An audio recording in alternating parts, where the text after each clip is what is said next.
recording. Let me go check to see if I'm going out. Because I don't know if I am or not. Yeah, like I said, I am curious if that. Oh, I am. Works. Hello, Geek Devotions. That puts us out on what, 4 on our side, 2 on yours. Side. Yeah.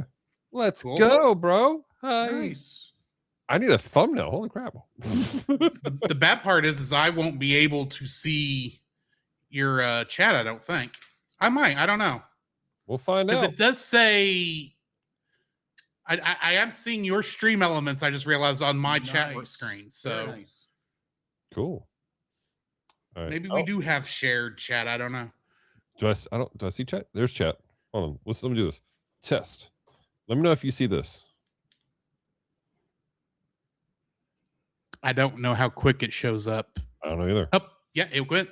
Ciao. Let's go. Yeah, we can see both chats. That is awesome. Nice. Come on, Restream. Doing something right. For a change. I guess that means we're technically have access to 6 chat rooms right now. Nice. By the way, I love your background, by the way. Thank you. You mean his room? Yeah. Well, this is my office space in my house. This is the spare room. Nice. Yeah. What's up, Paladin? Says you are playing. It says I'm playing Kingdom Hearts. Did I not change that? That's probably mine. Wait, Kingdom. Oh, y'all were playing Kingdom Hearts. Yeah. That's right. Because I hadn't played Kingdom Hearts on stream in quite a while. We're crossing the streams. Don't cross the streams. But that actually does make me wonder, what does it say I'm categorized in right now? It should say the notification said the Celeste was playing it. It was a notification. Yeah. Okay, so it is saying talk shows and podcasts on my side. So. Nice. Live with the Cel Cast. There we go. There we go. What's up, Paladin Pirate? How you doing, brother? How's it going, Paladin? Hola. All right, let me grab a thumbnail. Yeah, so for those who are in the chat, be like, I just got here, I got food, so be like, you'll see me numbing through the pre-show. So enjoy your free eating ASMRs courtesy of the Cel Cast. I feel uncomfortable with that statement. Yes. All right, what are you eating? I'm eating a Texas burger or a bacon cheeseburger from Texas Burger. A bacon cheeseburger from Texas. Now, what makes a Texas burger a Texas burger? The restaurant. The restaurant. It's called Texas Burger. Okay. You think Dairy Queen, but slightly different. It's basically Dairy Queen without the Dairy Queen branding. Yeah. Okay. Yeah. And Bluebell ice cream. Yes. Oh, instead of soft serve. Bro. So, funniest thing, I went to go visit my dad last year. And we went to go pick up some Brahms for everybody. Get ice cream. So we pull up and we're in Brahms, and there's this giant building behind Brahms. I'm like, what is that building, Dad? Like this huge factory, like something's going on here. He goes, oh, that's the Bluebell factory. I'm like, what the crap? we're at Brahms getting Brahms ice cream, and there's the Bluebell factory right there. Wow. I mean, if they have samples, that would have made me drop the Brahms ice cream right there. He said once a year they have a day where people can come up and just get free ice cream. Dude, that would be awesome. Yeah. Where does your dad live in general? Oklahoma. Tulsa area. Oh, okay. Yeah, there's that. I think there's some of those. There's those factories up there. Yeah. Paladin says they're not the big ones. Says Hope and Jody says hi. Hello, pirate family. Good to see you guys. Hola, pirate crew. Hi ho. All right, I need to make a thumbnail for you guys. This is gonna be really slapped together quickly. No worries, we got time. Time's on my side. You got most of a burger to go through. You're fine. My bro. I had a really good meal. I had this. We make this garlic and oil spaghetti with some spices in it. It's really good, but it kind of make me hungry for a burger. Jerk. Well, just come to Tyler again and get some juicies, and we can meet up. Yeah, we'll just do this. We're going to put the podcast on hold right now, ladies and gentlemen. Yeah, you guys can just drive 2 hours, and we'll just drive an hour to go get a burger. Half hour to 45 minutes, but either way, we'll stream the entire trip. I mean, until that one in town gets built. Yeah, we're actually getting a Juicy's here where we live. He was telling me that, man. I'm excited for you guys. Mm-hmm. For those of you who don't know what Juicy's is Is it's a the really best good burger joint, period. I really like it. And Shreveport. I hear people talk about, Five Guys and In and Out and all these other fancy Californian hamburger places, and I'm sure they're good in general, but they don't hold a candle to Juicy's. I'm sorry. The disdain you In-N-Out have is good. for saying In-N-Out is very California. good. I have nothing against the state or the people of California. The government, that's another matter. Fair. But I was like, if you have a problem with the people, like I have family members now that live in California. Like I said, I don't have problem with most of the people. I don't know everybody there, but in general, I assume that they are all relatively good people. That's fair. I know a few good folks from California. I have not been that far west, so I was in California last year during the summer. Farthest west I've ever gone is Yellowstone National Park. Really? That was 20 years ago. Good night. It's been a while. Oh gosh. I still don't know the lyrics to the song that popped through my head, but farthest west I've gone was California. Farthest east I've ever gone was Germany. Wow. My farthest east is the Bahamas. Wow. My farthest east, or I don't know. Here's a question: like, at what point have you gone west when you go east? What's the exact opposite of this area on the other side of the globe? China. I went to the Philippines. Somewhere in China, Russia, Mongolia, somewhere in that line. Right. I don't know if technically New Zealand, Australia is still considered west of here. I don't know. So, but like I said, I went to the Philippines, so I don't know if that's east or west. The Philippines? I think that's west still. It's west. I mean, you're on the other side of Africa. That's kind of another good marker. Yeah. Of where that may be. I don't know. It's up to you. Depends. I don't know exactly where that line is. I don't know where the 180 degree mark from Shreveport / Jacksonville is. Oh my gosh. It's here. Paladin Pirate says, now the Cel Cast has to have a stream cross with the Untold podcast, and they will have the Culture Box perfection. Well, hopefully one day he'll actually release another episode. Hey. I do miss that podcast. It's such a good podcast. And I would be willing to read a story for him if he needed somebody, but my wife just shared the stream. Thank you, Ashley. Thank you, Ashley. Appreciate it. Thank you, Ashley. We're sorry you had to put up with watching a Muppet film because you don't like the Muppets. Wow. Hey, Artsy, how are you doing today? This evening? Put her on blast, bro. I was asking for forgiveness because I'm the one who put this on the list originally. Ah, yes. So, fun fact, I think it's just showing everyone is paired on our chat window. So I don't know from which chat room it's coming from. I don't know, but Archie says other than a Twitch. So for some reason, go either way. When I read Archie's comment, AO, I think of that. Who was it? Was it Red Hot Chili Peppers? Hey, oh, nice. Hey, cool. No, Hi, honey. That's not the song. Oh my god. Daylight come and me want to go home. That's not the song I was thinking of, but let's go with that. that's what I heard. So oh my gosh. Interesting. Facebook actually, because I don't think you're on you're streaming to Facebook. It actually is showing that unpaired. Yeah, no, I am not on Facebook because I don't pay for it.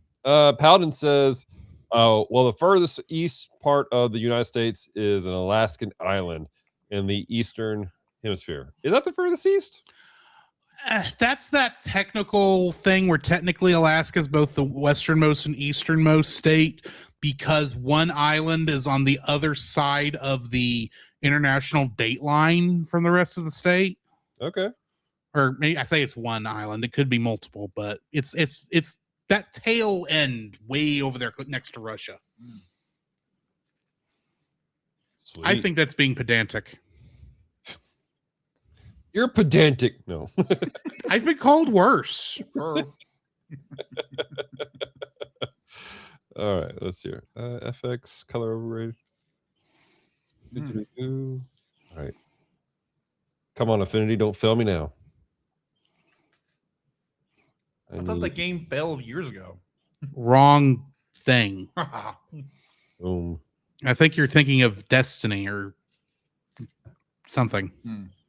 I have no idea what's happening anymore. I'm gonna grab that green. Either way. Same here. And then wait, we need more colors. Give me all the colors of the rainbow. So Paladin Celeste, says pedantic can be Avalon. fun. Celeste watched the what do you call it? Oh, my brain's not functioning. Pocahontas for the first time the other day. Oh, wow. I haven't seen that since, what was that, 95, 96? That sounds about right. Well, let's see. Hang on. I would have been in 4th grade now that I'm putting that together because I remember whose social studies class I was in Right. when I watched that for not the first time, but one of the times. Jason So- from Geeky Guys for God says hello. What's up, my brother?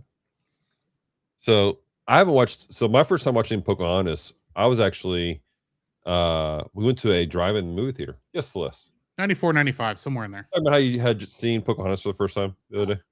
I just heard my name and I was like, what's wrong? No, nothing wrong. I'm just waiting for cookies. Yeah, ship the cookies this direction too. No, so when the Pocahontas first came out, though, one of the best lines I was listening to the we grew up every morning. We had the radio going, and they had this great morning show on Oldies 95.7 there up in Springfield, Missouri. Yeah. And they were talking about the controversy around Pocahontas. And the guy's like, well, what are they angry about? They're like, well, I think it's the fact that her skirt's too short. That's what they're saying. You know? I remember that. Dude It's like goes, there's a lot more to complain about on that film, especially with historical accuracy. the other guy goes, her skirt's too short. Donald Duck hasn't worn pants in 50 years. I'm so glad I And didn't take a Mickey drink Mouse of is this. topless. Yeah.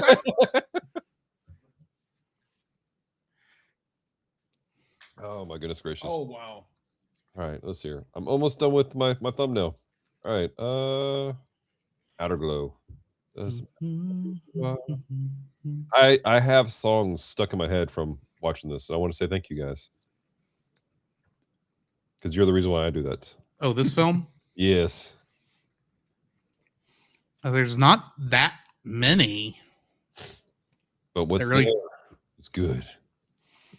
I say that you guys might have hated it. We'll find out here in a second. Well, I mean, I wouldn't call this a musical in the traditional Muppet sense. I think that's why I like it better.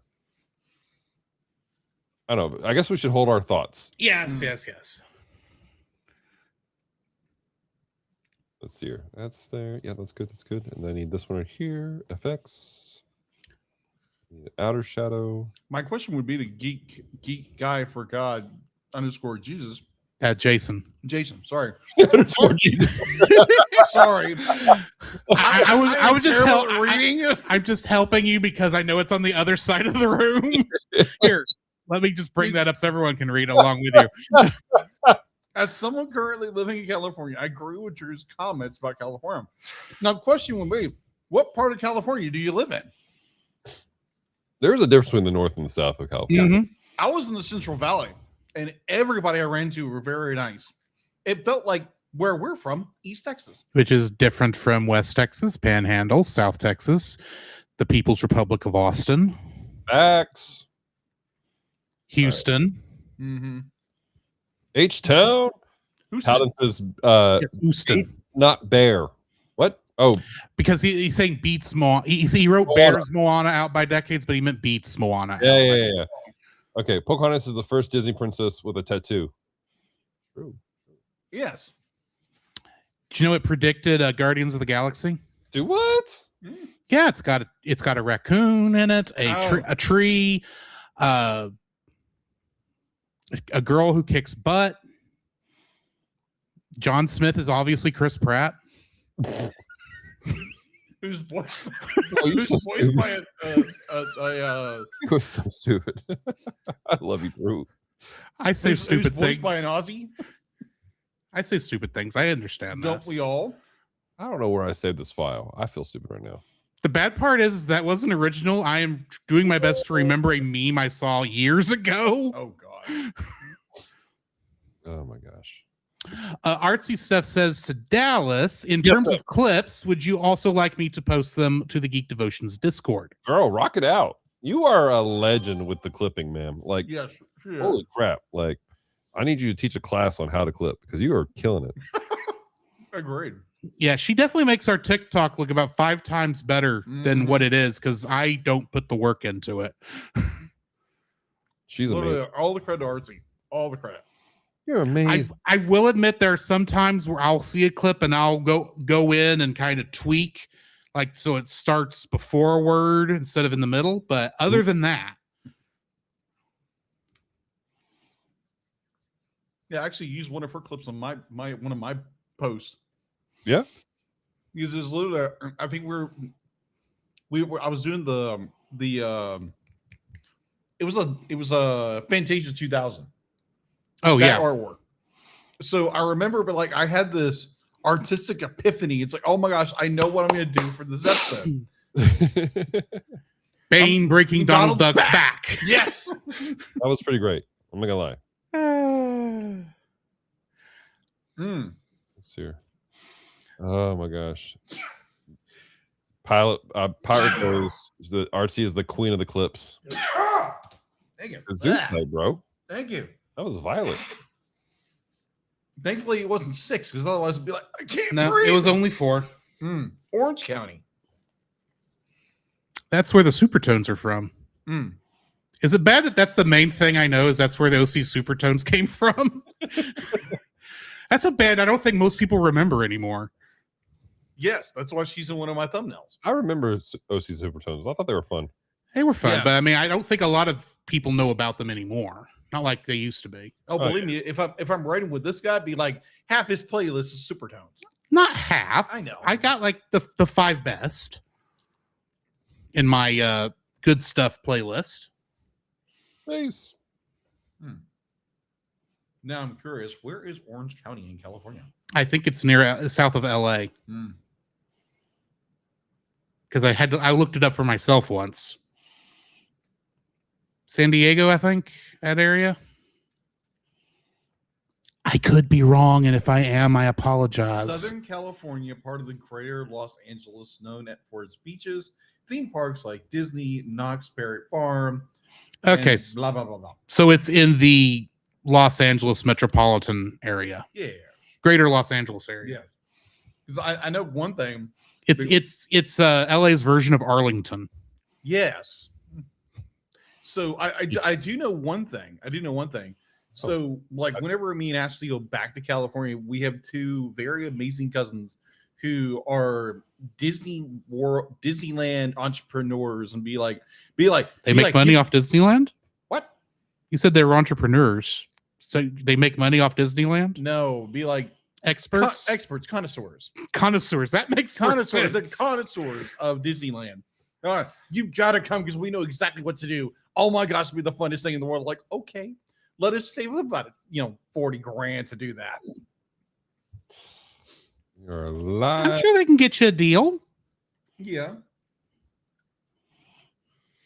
All right. All right. I'm sharing this to Discord. Share now. Send. Go. Go, web, go. There we go. Up and away, web. I was about to say the exact same thing. Okay, Spidey. It's been a while since I've seen that movie. The last time I saw it actually was before No Way Home. No Way Home. That was a good one. Mm-hmm. I need to watch it again. It's been a while. That might be one of the few I go back to watch before Doomsday comes out. Because I know there's a couple of those films I am not going back to watch. You're gonna watch Thor: Dark World? I don't think I'm going to go back previous to Endgame, or I may start at Infinity War. but I can tell you probably will not watch Love and Thunder. No. Oh yeah. Okay, so I'm one of those weird ones. I see like Thor: Dark World. I see really Dark World's enjoy- not that bad. No, it's not really. I know some people just give it. I consider it one of the weaker entries, but it's not bad. Again, it's not Thor: Love and Thunder. Okay, here's the thing. I've seen some of Taika Waititi's stuff outside of the MCU, and some of it is pretty good. Yeah. But I don't like most of his MCU outputs. Oh my gosh. Pirate says my girls are watching the WNBA game and they make the Mario coin sounds every time the home team makes a free throw. I love it. Nice. Your girls I are hope amazing. whatever team they're rooting for wins. Jason says I like Knott's Berry Farm more a lot more affordable. Oh yeah, I keep hearing. Yeah. Where I need to get back to is Six Flags over Texas, because I hadn't been there in years. I thought they were closing those down. No, Six Flags is getting a brand new roller coaster. Oh wow. I'll tell you Now, where they have shut some of them down, but a lot of the ones that were making money are still open. Okay. Because they merged with the big roller coaster one up in Sandusky, Ohio. What is the name of that place? I don't know. But Cedar Park. Texas has something cooler than Six Flags though. Slitterbahn. And that's also a Six Flags park. Is that a Six Flags park? Yeah. Yeah. I didn't know that. Let me explain how I've put too much. I've looked into this too much. Do you remember, I think about 10, 15 years ago, Schlitterbahn got in trouble with that slide up in Kansas that killed the kid? Yeah. Okay. After that event, the family that was owning Schlitterbahn had to sell it, and they ended up selling it to Cedar Fair, which owns a lot of the big roller coaster parks there for a while. And then 2 years ago, Six Flags and Cedar Fair merged, so now Schlitterbahn's a Six Flags park. Because they are trading under the Six Flags name. Right. Somewhere. Cedar Point. Thank you, Paladin Pirate. I couldn't think of the name of the big one up there. Cedar Fair is the name of the was the name of the company. Interesting. Pirate says that they have no dog in the fight. They just enjoy the game. Do it, my friends. That's probably the best way to watch a basketball game or any sports game. The best way to do it is to not care and to be present. Games at like actually there on the court side. They're so much better. So much better. We used to have a local team here called the Shreveport Captains. It was a baseball team. And I'm not a huge baseball fan. I don't watch it. But going to the field, hanging out, eating popcorn or eating peanuts, it's a different vibe. It's a lot more fun. I agree. The ever since they built the new Texas Rangers ballpark there in Arlington, those were the two games that we went to were the two best baseball games I've ever watched. And it's not because necessarily the Rangers did well. We weren't boiling like we used to in Arlington, right? But also it was just fun to watch, and we weren't far from concession stands, and we needed something to eat. Exactly.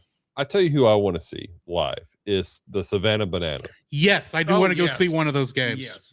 I've watched some like supposedly that they're building a small league, and one of theirs is in Dallas, I think. Neat. I think I've watched some interviews with the guy who runs it, and I really appreciate his whole business plan, the way he does things, where it's very centric on the fans versus the business itself. It's a really fascinating mindset he has, and it's genuinely pretty cool. Pirate says Worlds of Fun is the park in Missouri that Cedar Fair bought. Worked 3 years for them. I remember some of that park. I think the only theme park I went to in Missouri was there was two I went to. One was smaller. I can't remember what it was, and then the other one was Silver Dollar City. Oh, yeah, I can't remember what the other one was. Mostly, I've only really been to Six Flags Over Texas, though in high school, the band did get to go to Walt Disney World and Universal Studios Islands of Adventure. But for the most part, that's Six Flags is all I've been to. I take it back. I did go to Fiesta, Texas before Six Flags bought them. Hmm. Long time ago. In San Antonio. Hmm. They have a roller coaster on the side of a rock quarry. I got to message my family and ask them where was that, what the other place was. They're kind of like the Harlem Globetrotters, artsy, but different. Besides it just being baseball, I've mostly seen their antics on TikTok. If I run across them again, I'll send some to you. I think that's a pretty good way of describing them as the Harlem Globetrotters. It's the closest approximation. All right, I got a message to my family because that's gonna bother me not remembering what the other place is. It's probably closed down. Unfortunately, that happens. True. I think the first park I ever went to, it was a park in Louisiana. I don't remember where it was, but I was like a young teenager. It was me, my cousins, my mom, and my aunt. Drove out there, had a great time, rode my first roller coaster. Nice. Rode a tilt-a-whirl, which turned into a tilt-a-hurl, and that was just that was a fun 2-hour drive back. It wasn't down by Nolans, was it? If it was only 2 hours, you probably came to Shreveport, bro.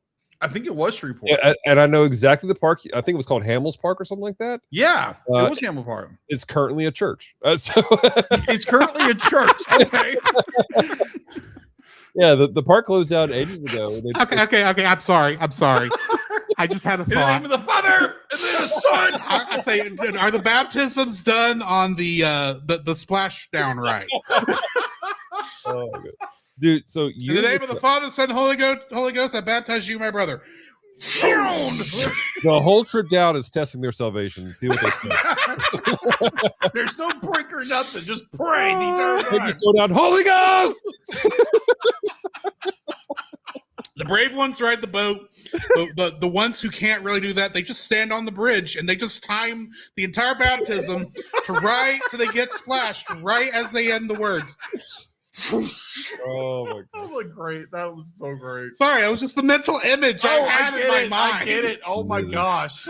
So years ago, this is so funny. Babylon Bee put out an article of a mega church doing baptisms with a giant water park slide. Yeah. And they put it out, and it was so funny because I realized how many people just don't internet, and they thought it was real. They thought it was a real article about some mega church having a water park slide for their baptism. The sad thing is they could actually be as chronically online as the rest of us. But some people do not understand satire. It's true. It's just not in their nature. No. Sadly true. Oh my goodness gracious. Crazy stuff. We will be starting pretty soon. How much more you got there, Jacob? Wee little burger. So Wee Little Burger? wee little burger. Wee Little Burger. Paladin goes, talk about believing in immersion. Yeah. Yeah. So Jacob's eating a wee little burger, he's eating. all right. So my brain's now running with this whole analogy of it being a church now. The Baptists and Baptist adjacent people do the actual water slide down because they hit it, but the Catholics and Presbyterians, Yeah, they they get their sprinkling. They're just saying to be like, Yeah. wait for the holy water. This is an interdenominational church. Pick your baptism. Oh, You want a Baptist or Catholic? Jason goes, we missed it this year, but Knott's Berry Farm does an Easter Sunday sunrise service. Oh, That's nice. cool. I never heard about that. Pirate goes, well, when you have puppet theologians, anything is possible. Well, you're not wrong. Hey, that dude's pretty cool, man. I like him. I respect him. Yes, agreed. Oh my gosh. I appreciate the way that he handles hard questions in a very respectful way. Yeah. When he's What is talking that? to people. Binks or Jinx? Dinks? Can't remember. Yeah. Something like that. But yeah. So I respect that. I don't know. I somehow got lost on what y'all were talking about. So there's a guy on TikTok, and he's got this whole puppet that it's just all you see is a puppet, and he talks about theology. Mhm. Okay, yeah, that hadn't come across my TikTok. Really deep theology. I found him on Instagram. Yeah. So it's a really interesting guy. And Somebody's getting Facebook messages. I think that's my Discord. Oh, okay. Yes. We're having a conversation in our Discord about who would win, One Punch Man or Superman. Ooh, Uh, that's $1,000 question. And Mikasi's in the chat. And he I goes, would much like the who would win Goku versus Superman fight. I would be willing to bet that it would not be a legitimate fight to the death. Mhm. It would just be a sparring match. I get that. So Mikasi goes, One Punch Man wins unless it's not in his world. Then he loses every time. I think it's a fair assessment. I mean, the end of that first season of One Punch Man, that fight literally did make him have to throw more than one punch Yeah, that's to true. actually win. So, I mean, That's it's true. not like he's all powerful. Right. Power goes, unless you ask to see him, then he gets silly. He does get very silly. I mean, Superman at least Superman generally is considered to be as powerful as the plot needs him to be. True. I think. Well, when I And thought that's not about it, necessarily a fair assessment to Superman, but this is what it is. it's not wrong. When I answered the question about Superman, I suggested that in universe of the One Punch universe, if it's Superman 1 million, then he could probably win. But if it's not Superman 1 million, he wouldn't make it. Hmm. Are you familiar with Superman 1 million? I am behind on reading all my comics, so Well, and you I don't read the big too much anymore. you're really behind on this one because this was like 1997. Oh, wow. Okay, so yeah, that would be where I wouldn't know. Then So- I have a big blind spot in the 90s period when it Okay. comes to this comic book history. DC But like did I this- said, I haven't read Big Lots 2. of pockets. I haven't Right. read Big 2 in a long time. So DC did this event back in the day. It was like this like kind of what if idea of like what would the comics look like if they hit 1 million? And so of course it's everything's in the future, right? Mhm. So in Superman 1 million, Superman, because he's basically depressed that Lois is dead, because she gets old and she dies, he goes and he lives in the sun. And so he's basically just living in the power source. So he comes out just glowing and he's just like way OP at that point. Mm. So you would say his power level is over 9,000. Yes. Oh my gosh. Mikasi back in the Discord channel, he goes, I mean, it's literally how the writer responded to who wins. Really? I didn't know that.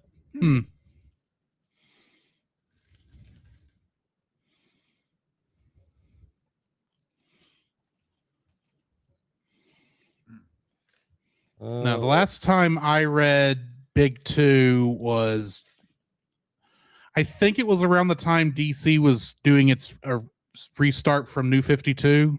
Oh, I tried getting back into it Rebirth. then. Yeah, Rebirth. And then was it Convergence that was on the Marvel side at the same time?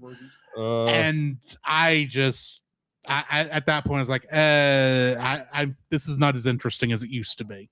Batman Rebirth was okay, and I kind of fell off. I collected all the Batman from the New 52, and I've read a bunch of New 52 Batman. It wasn't bad. the I mean, the Batman and Robin was great. I mean, the death of the family was a storyline I don't want to read ever again. And that storyline, dude, fantastic art, by the way. It was great art. I don't want to read the story again. the books were cool though. Like the actual, like, did you collect the actual individual issues? No, I just had the trade paperbacks. Bro, so the individual issues, like the covers were like the Joker's face, and so you would open it up to see different things. It was really cool. Like it was, they put a lot of effort into that. So yeah, that was wild. I know what you might like is the Immortal Batman storyline that they just finished up. It was like a 6-issue book, basically Power Rangers Batman. Yeah, that's right. Because that's done by it was originally done by Dan Mora. Yeah, Like Dan Mora did it, which He I did. love. Dan Mora. I'm not related, by the way, I didn't figure. but maybe, I don't know. All right, Jacob's finally getting done with dinner. Yes. Hey, Did you not make? Yeah, just shove it down in there. Oh, nice Bam. shot. well done. He got it right in the corner pocket of this trash can I do need to empty. Yeah, it's a little Go, full. come on. I just hadn't done it yet. Yeah, it's a little full. It's all right. Pirate, you didn't know there was gonna be basketball here. Tell the girls we don't have the WNBA, but we have Jacob He got 2 points right there. right there. Boom, right up. We haven't even started the show. I barely make the rim, but yeah, I got it. Hey, that was a trick shot. All right, it was a trick shot then. Or skill shot, whatever you want to call it. Ah, All right, y'all ready to start? let me get my notes up. Adam? I mean, we've been in pre-show this whole time. That is true. Where's my notes? Where's my notes? Let me put my phone on silent. Mm. All right, my phone is on silent. Yeah, like a nice movie theater. Turn your phone off, or otherwise it might get thrown at you. Not for obviously in Dallas, but more like that's one thing I don't. I mean, like because they say turn your phones off, blah blah blah, and there's people down there like they're like, you came to watch a movie. Why is your nose in your phone? In their defense and playing devil's advocate, They don't have any common sense. there has been plenty of times when that warning has gone off. I was in the middle of looking something up because I was in the middle of a conversation with my mom. I was trying to find something. No, this was in the middle of the movie. Me and my wife went and saw Michael. At that last point, you weekend. have no excuse. Yeah, At that point, I like, think turn your popcorn. phone off. You have spent upwards of what, $20 to $30 for two people to go see a movie. Watch the movie. Yeah, True. yeah. And then enjoy also the go on movie. Tuesdays when it's only $5 to see the movie. That will be true again at our. I'll do that at our local theater again when they actually get it refurbished. Yes. Oh, because come it on. needs It's in bad shape right now, so it needs some refurbishing. I tend to go into Tyler to watch films at the moment. That is fair. I know a lot of people go to Tyler to watch movies. From Shreveport? Yeah. I would assume Shreveport would have better theaters than us, just simply due to being a bigger city. Tyler has a cheaper one, apparently. I mean, we might have a cheaper IMAX, but AMC. at the AMC, but I do know that was one of the few places where you could see Lord of the Hobbit films in the 48 frames per second Ooh, in wow. this area. So Let's go. I only saw the last one that way, and I remember thinking y'all should have had the 48 frames per second on a little longer before that dragon showed up, because he looked super soap opera super soap opera-y, because I wasn't used to the frame rate yet. That's fair. All right. Anyway, I'm trying to be like a soap opera dragon. What would that be? it was too smooth. Oh, The animation on it was too smooth for what it was. So 'Cause it was I was not because I wasn't used to it. Had it started with mostly the human actors, I think I could have gotten used to it better. But it's like Smog is like right there first thing, and it's like, wow, this does not look great. I was thinking like, okay, he's over dramatic, like he's an over dramatic dragon that overacts everything. But, Like sometimes that's fun. yeah, true. Anyway, Either or. Aren't we talking about Muppets tonight? yeah, let's get talking about Muppets. Not Muppet Babies, please, Lord. No, they're not in here. Yay! Babies. The Cel Cast is recorded in front of a live streaming audience.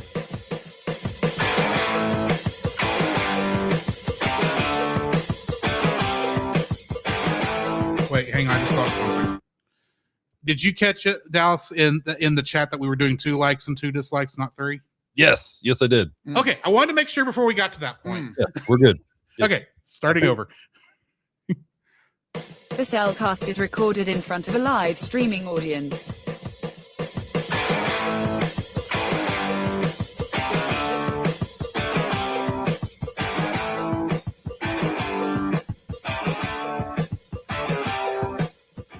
Hello and welcome to another episode of the Cel Cast. Joining me today is a man who, well, he knows the truth is out there. He doesn't believe his cereal. Welcome, Jacob. It's like, I'm hearing inner voices. Oh my gosh, what's going on? Am I an alien? I don't know. Why, thank you. Be like, hope Deedlet didn't put things in my head this time. Deedlet, what did you do? Oh, nothing yet? Okay. Oh, okay. I'm not going to turn into a Gonzo, am I? Please. We'll see, she says. Why do you think you let me introduce our co-host? A man who just had a very deep conversation with a sandwich. Welcome, Drew. This is what happens when you eat like pastrami. It makes you gassy. It just talks to you. It causes problems. I should have known better than just ate bologna. Turkey's better. Yeah, but it's kind of a bit of a jerk because it's jerk turkey. Anyway, also joining us tonight is a man who, well, why do I always do this? He's looking. He knows where the truth out there actually is. Welcome, Dallas from Geek Devotions. I lost it. Because I'm he's sorry. way out there. Can I talk about the 2 fact hours away that from us. we're talking about Drew talking to a sandwich, and you just ate one? Like you That just is true. nailed Just the like- meta right there. Just all kinds of nuts. the burger's just screaming, "Help me!" You're just like, "No." Like, nope, I must devour you. I'm hungry. Help me! Shut up. And Christian Love. to die. And Christian Love, shut up. Oh, my God. Tonight we are reviewing Muppets from Space. Huzzah! I say that specifically because I think for a long time I thought it was called Muppets in Space. Jacob thought it was called Muppets in Space. Exactly.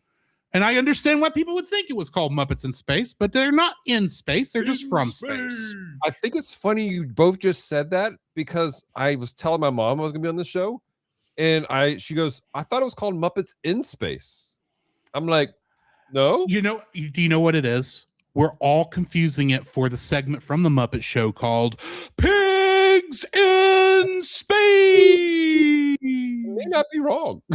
I'll take your word at it. I have no idea what you're talking about. One day, before we get to 2009's The Muppets, on this podcast, you will have seen Pigs in Space at least once, because I know it's in the Star Wars episode. Gotcha.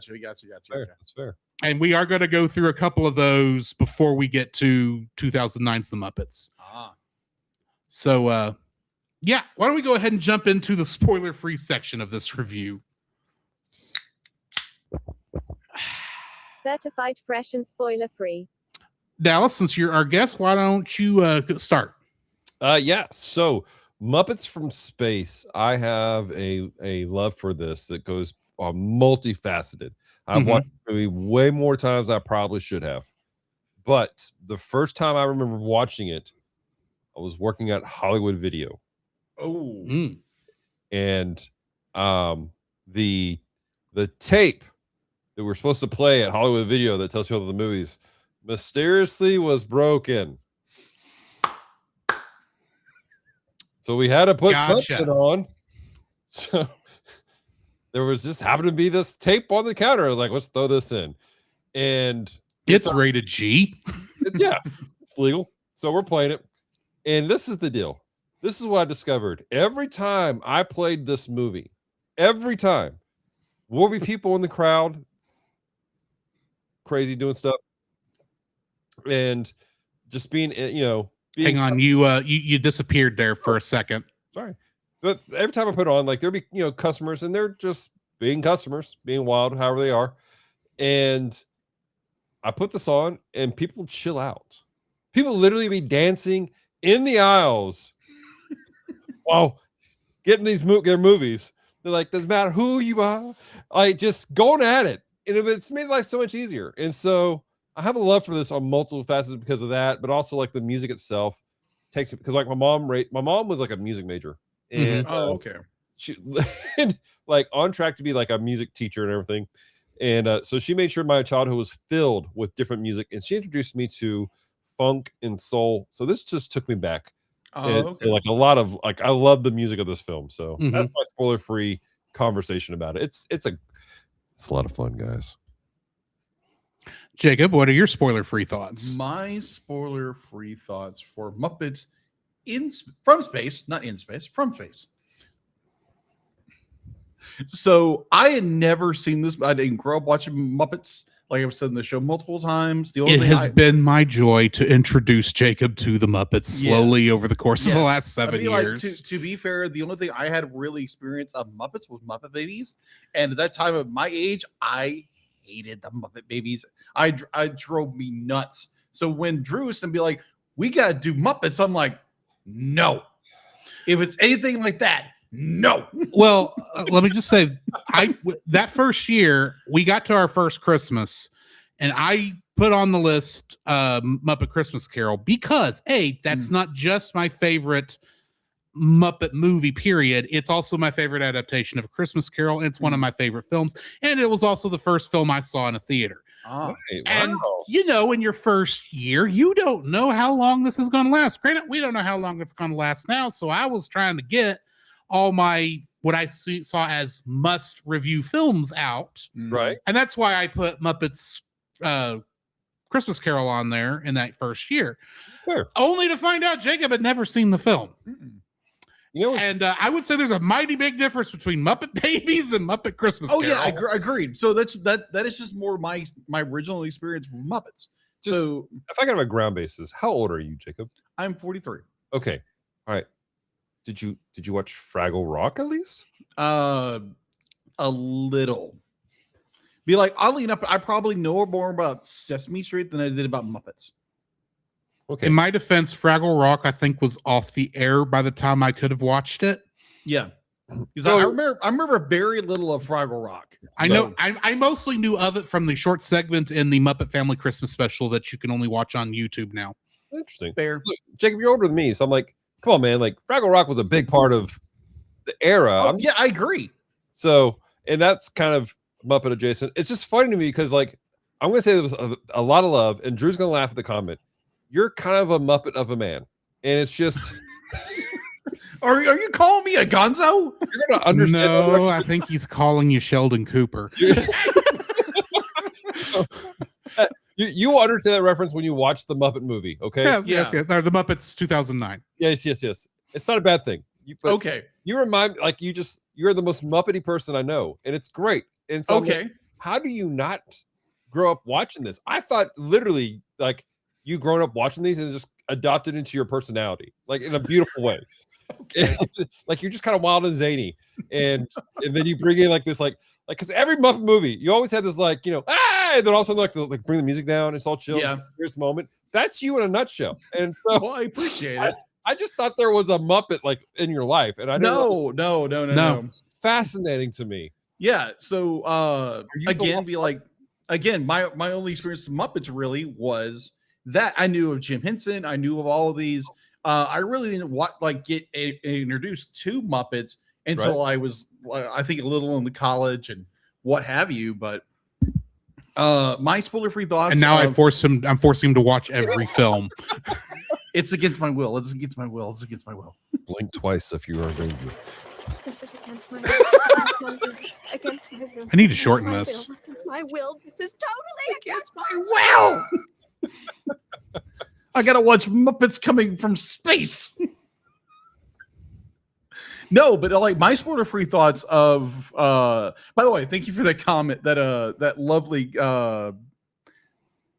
for some Jacob's reason default state, that one. Jacob's default state. Hi-ho! Hi ho, Kermit the Frog here. Yeah, I knew that, but I didn't know anything else. But like I enjoyed this movie. It probably maybe not exactly my cup of tea kind of film. But like, I enjoyed it. I enjoyed technically. I enjoyed like the characters themselves. I definitely enjoyed probably most of Gonzo's journey in this movie. There are little parts I was more like, oh, okay, this is not exactly what I thought, because I had two perspectives coming into this film, because I had never seen it before. And all I got is the title, Muppets from Space. Sorry. Exactly. Then I watched the trailer. I'm like, Reflex. okay, what is this movie? Because I had this perspective, and it kind of went this direction. I was like, okay, that's not exactly where I thought it would go, because I thought it'd be like, it would go, you're from space, you're going into space. It doesn't do that. But be like, well, I mean, he's in space for like a minute. Yeah, that's more of a vision than anything else. He gets struck by lightning. Spoiler alert. It was a shocker. Mm-hmm. Yeah. Blinded by the light. But be like, there's be like, I did enjoy parts of the movie. There are parts of the movie that were like, Be like, I've seen a chunk of Muppets at this point, thanks to Drew over here. It may not be my favorite, but I do enjoy aspects of it. Drew, So I did see this movie the year it came out on home video in 1999. By this time, I had seen Muppet Christmas Carol a number of times. I'd seen it and Muppet Treasure Island in theaters. I had watched the Muppet movie, Muppets Take Manhattan, and Great Muppet Caper numerous times on VHS, both good VHS copies and bootleg.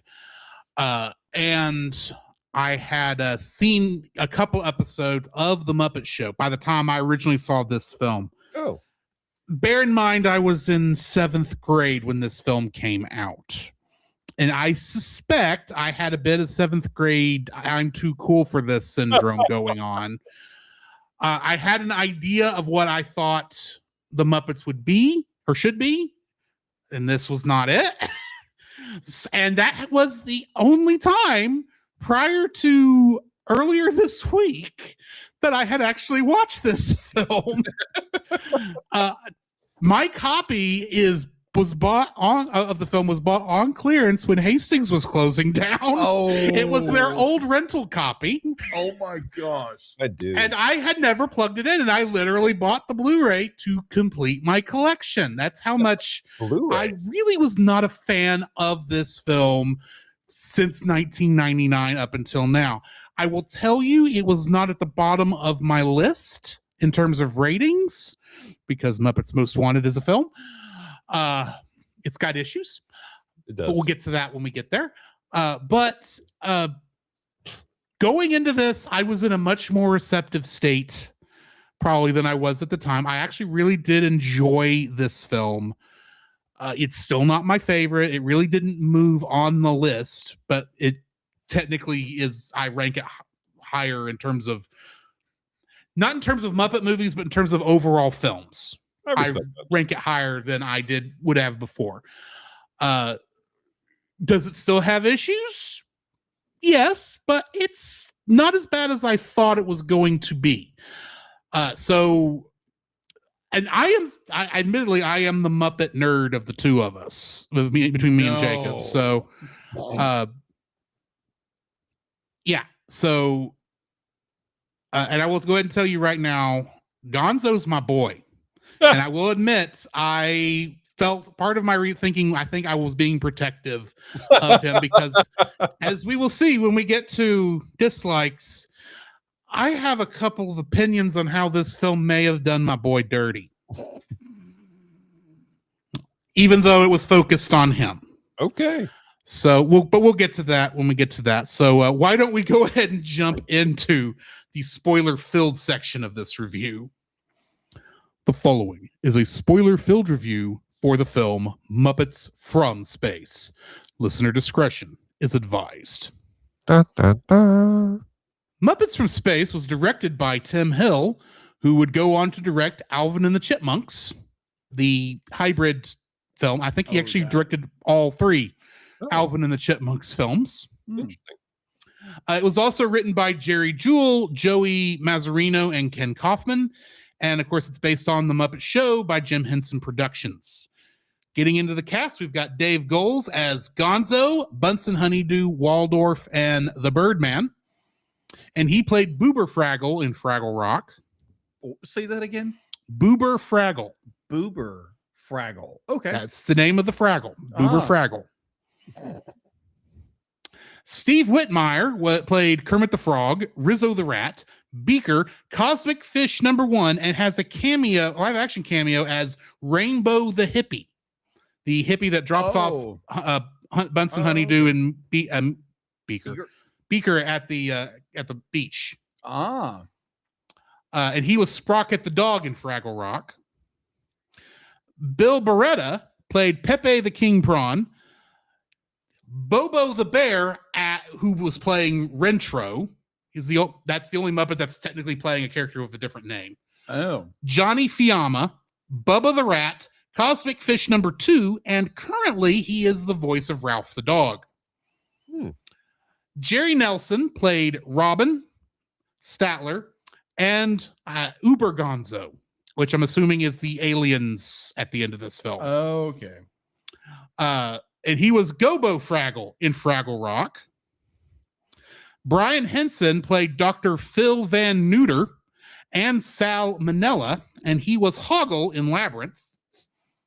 These names are amazing. Kevin Clash played Clifford, and he was Splintered in the live-action Teenage Mutant Ninja Turtles films. But I also want to point out he is also the voice of Elmo in Sesame Street. For reals. Splinter and Elmo were voiced by the same person. Yes. I don't know how I feel about that. Well, we all know how I feel about Elmo, so we'll just move on. Burn it with fire. That monster needs to burn in a fire. It's complete now. The bit is complete. Frank Oz played Miss Piggy. Stab me. Do what? He says, "Tickle me, not stab me." Frank Oz played Miss Piggy, Fozzie Bear, Animal, and Sam the Eagle, and he was Yoda in Star Wars. Jeffrey Tambor played K. Edgar Singer, the head of Covenant, and he was George Bluth Sr. in Arrested Development. F. Murray Abraham played Noah. Yes, Noah from the Bible. And he was Ruafo in Star Trek Insurrection. And Hollywood Hulk Hogan played himself. And he was Thunderlips in Rocky 3. Yes. When I have not watched the Rocky films. Oh my God. They're in my to be watched list. But the fact that he's playing a character named Thunderlips. What was his character's name in Three Ninjas? I don't know. Oh my gosh, I don't remember. Hold on. Now I have to find it. Hold on. While you're looking that up, let me hit the cameos. We do have cameos from Rob Schneider, Josh Charles, Ray Liotta, Dave Arquette, Andy McDowell, Kathy Griffin, Pat Hingle, Katie Holmes, Joshua Jackson, and there's probably a lot more that I missed. Probably. Kingdom Hearts connections. How many do you think we actually have in this? I'm going to give you 2. Jacob? I would probably go with 3. How does chat feel?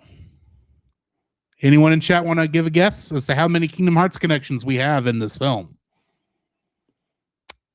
Moving on in 5, 4, 3, 2, 1.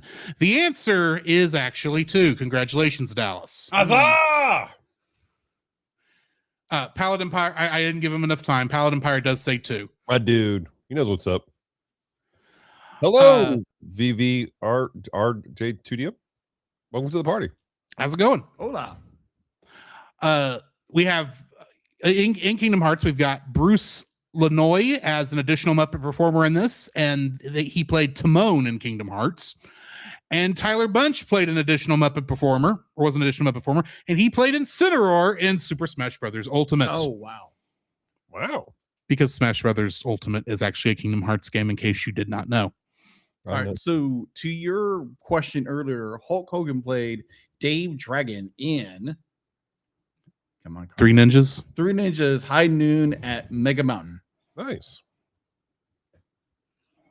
He was a wacky actor. Let's say that. So, Jacob, what do we have in info and stuff? Back to info and stuff. All right. Wrong button. I'm going to say, hey. Still wrong button. Right button. Info and stuff. IMDb has a 6.3 out of 10. Rotten Tomatoes has a 68 out of 68 and a 61% and 58% score. Streaming on Amazon Prime for $3.99 and Apple TV $3.99. Physical media, if you are interested in that kind of thing, this one threw me for a second. So if you want Muppets from space, well, you're gonna have to spend about $50 to get. What? Yeah, because it on Amazon, if you want it, be like you have to buy the Muppets 6 movie collection for $49.99. I'm not doubting you. I just have to see this for myself. You can get it for $16.40. Where the on Blu-ray and DVD. Oh. $5. Hold on. I think you scrolled down a little. No, I put Gonzo. Gonzo in space. Yeah, Gonzo Muppet in space. Let me put the right one in here. You can get My it bad. on. You can get it on just DVD for $5. Ah. Yeah, you can buy it for $16.40. Sorry. Apparently, you don't put Gonzo in front of it, and I'm maybe like, oh, it's worth $50 now. I don't know what's going on. Anyway, Yeah. So yeah, you can get it for like, $18. Let's see. That threw me for a second. Production was Jim Henson Pictures, distributed by Columbia Pictures, not Disney. yeah. Let me explain that real quick. So, Okay, real quick, is that 2 minutes or 3 hours? real quick. Okay. So, when Jim Henson passed away back before Muppet Christmas Carol, he is at the time was in the process of selling not just the Muppets, but pretty much all of Jim Henson Productions to Disney. But they backed his kids backed out of the deal after he passed away, but did allow Disney, or did work with Disney to produce Muppet Christmas Carol, Muppet Treasure Island.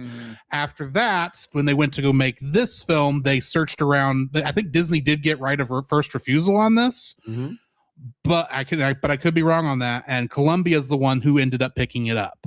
That's why they're the ones who own the rights to it. Once Disney ended up buying just the Muppets plus like 2 other side properties, they got the rights to all of the Muppet movies, with the exceptions of this one and Muppets Take Manhattan, as those are both still those movies are still both owned by Columbia. Interesting. Its runtime was 88 minutes. Theater, going into the box office. Our theater release. I didn't get it. Hold on. I didn't get the monkey. Monkey D. Luffy. Why are you getting monkeys? He's I don't know. He's going to be king of the pirates. I hope not.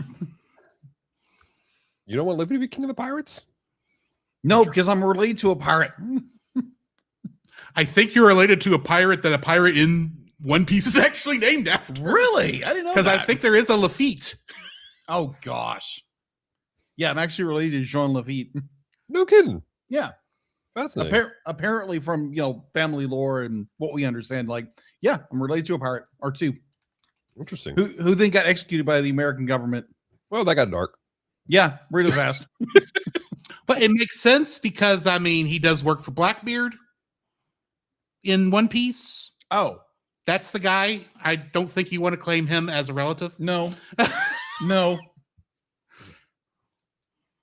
All right, hold on. I haven't gotten to this guy yet, so or I may have actually. I have seen him once Yeah. because I am just past the giant. Let's just say, like, the history of Jean and Jean Lafitte is kind of sketchy because they help out with the Battle of 1812 of New Orleans.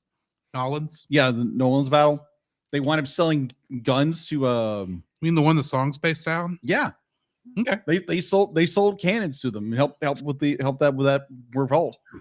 And then the United States government, because they gave him a pardon and everything like that, and they turned around and arrested him and hung him. Wow. Yeah, that got dark, Harry.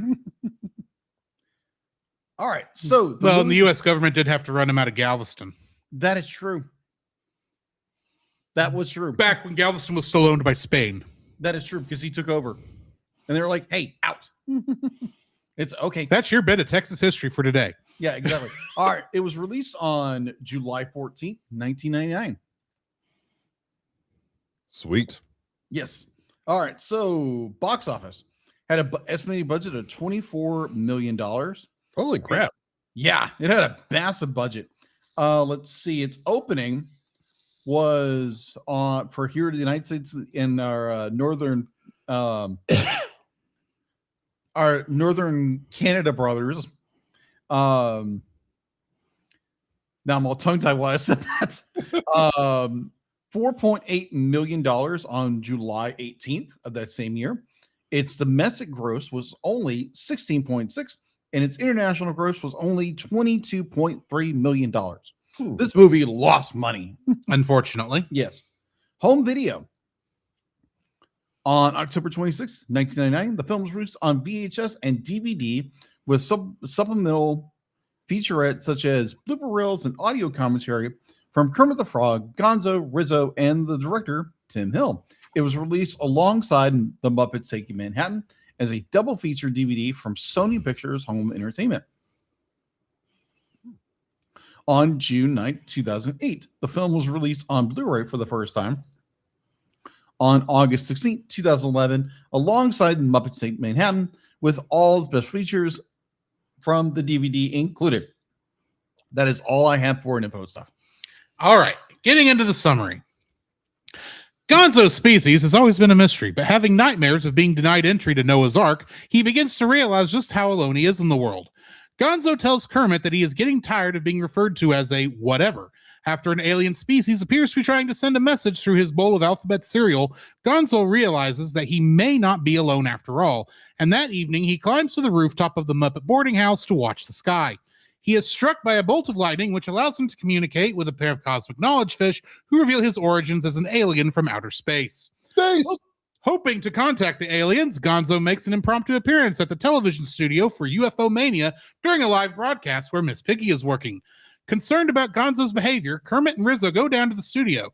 Unable to convince his friends of the aliens' existence, Gonzo is lured by Agent Barker to K. Edgar Singer of CovNet, a clandestine national security facility whose mission is to investigate threats of extraterrestrial attacks.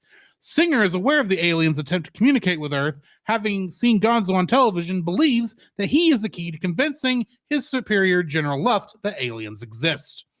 Gonzo and Rizzo are taken to CovNet, where Rizzo gets flushed down a tube to the facility's rat medical research held by Dr. Tucker, Serves him right. alongside other Muppet rats.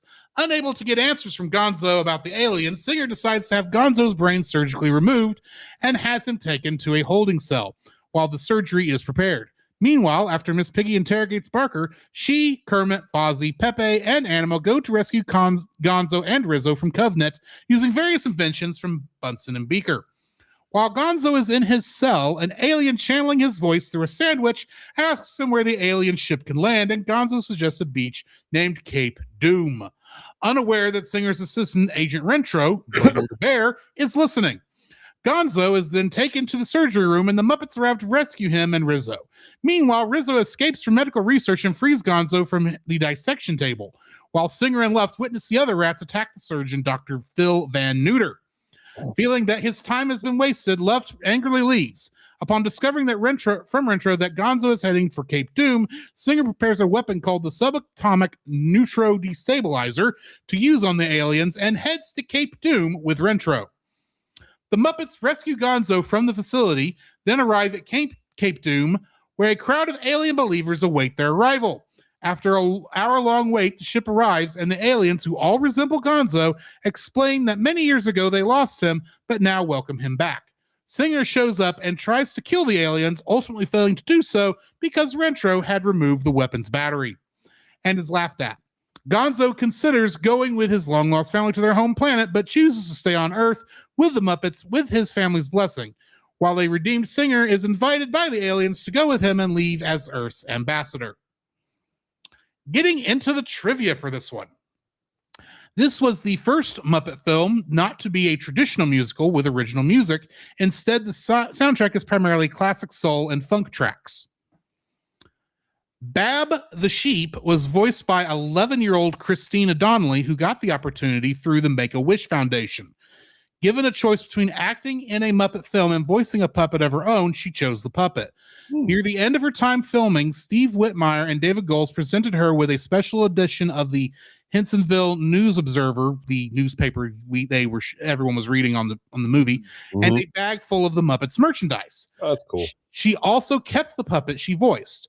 After filming was completed, Christina Donnelly died from Ewing sarcoma on November 7th, 1999. And which puppet was she? Bab the Sheep. Oh. I would have to look that one up because I don't quite remember it. I don't even remember a sheep in the movie, but I'm sure it's there. This is the last Muppets movie to have Frank Oz's direct involvement. Oz was not available for most of the production, so substitute puppeteers performed his characters, and Oz dubbed the voices during post-production. Katie Holmes and Joshua Jackson had cameos from Dawson's Creek because it was being filmed on a neighboring soundstage. An earlier draft of the story was written by Kirk Thatcher called Muppets in Space. And I always have to say this, if the name Kirk Thatcher does not sound familiar, if you've seen Star Trek IV: The Voyage Home, he's the punk on the bus that Spock has to give the Vulcan nerve pinch to. Interesting. And he's also the one singing the song on the stereo. Yes. Hey, real quick, Bab the sheep. She was sitting between Gonzo and Rizzo at the breakfast scene at the beginning of the movie. Oh, okay, cool. Okay. Mm-hmm. In the screenplay, aliens, or this was the earlier draft called Muppets in Space. In this screenplay, aliens abducted Kermit because they believed him to be their leader, leading the other Muppets to attempt to save him. A set of Welch's jelly glasses were produced based on this theme. Oh, yeah, that's right. Another original concept was going to be based on the song I'm Going to Go Back There Someday, which Gonzo sings in the Muppet movie from 1979. Muppeteer David Goles recorded a new version of the song in 4/4 time. It wasn't used in the film, but it was included on the soundtrack album. Originally, another concept for this was the aliens would have seen Gonzo on the Muppet Show and came to visit him on Earth. Gonzo would believe he was one of them until he discovered the truth at the movie's conclusion. What that last one tells me is they were basically going to make Muppet Galaxy Quest. Oh, no. I would have been there to see it. Oh. Jacob wouldn't have liked it. That's hysterical. That's hysterical. In a February 2000 interview, Frank Oz described the film as not up to what it should have been and not the movie we wanted it to be. And while promoting the Muppets 2011, in Germany, Kermit told Energy Berlin 103.4 that with all due respect to Muppets from Space, you don't want that to be the last movie you ever do. You want to do a better one. That's fair. That's fair. Also, this movie includes the following references. The Wizard of Oz, because Rizzo quotes Dorothy's lines, "It's a yam, it's a twister," during the centrifuge experiment. From The Thing from Another World, where Gonzo Serial writes, "Watch the Sky." Of course, the James Bond films with honeydew spy gadgets. Star Trek with the head of Covenant saying Kirk's opening monologue plus the TOS fanfare in the background. Star Wars with the cosmic fish telling Gonzo, "May the fish be with you."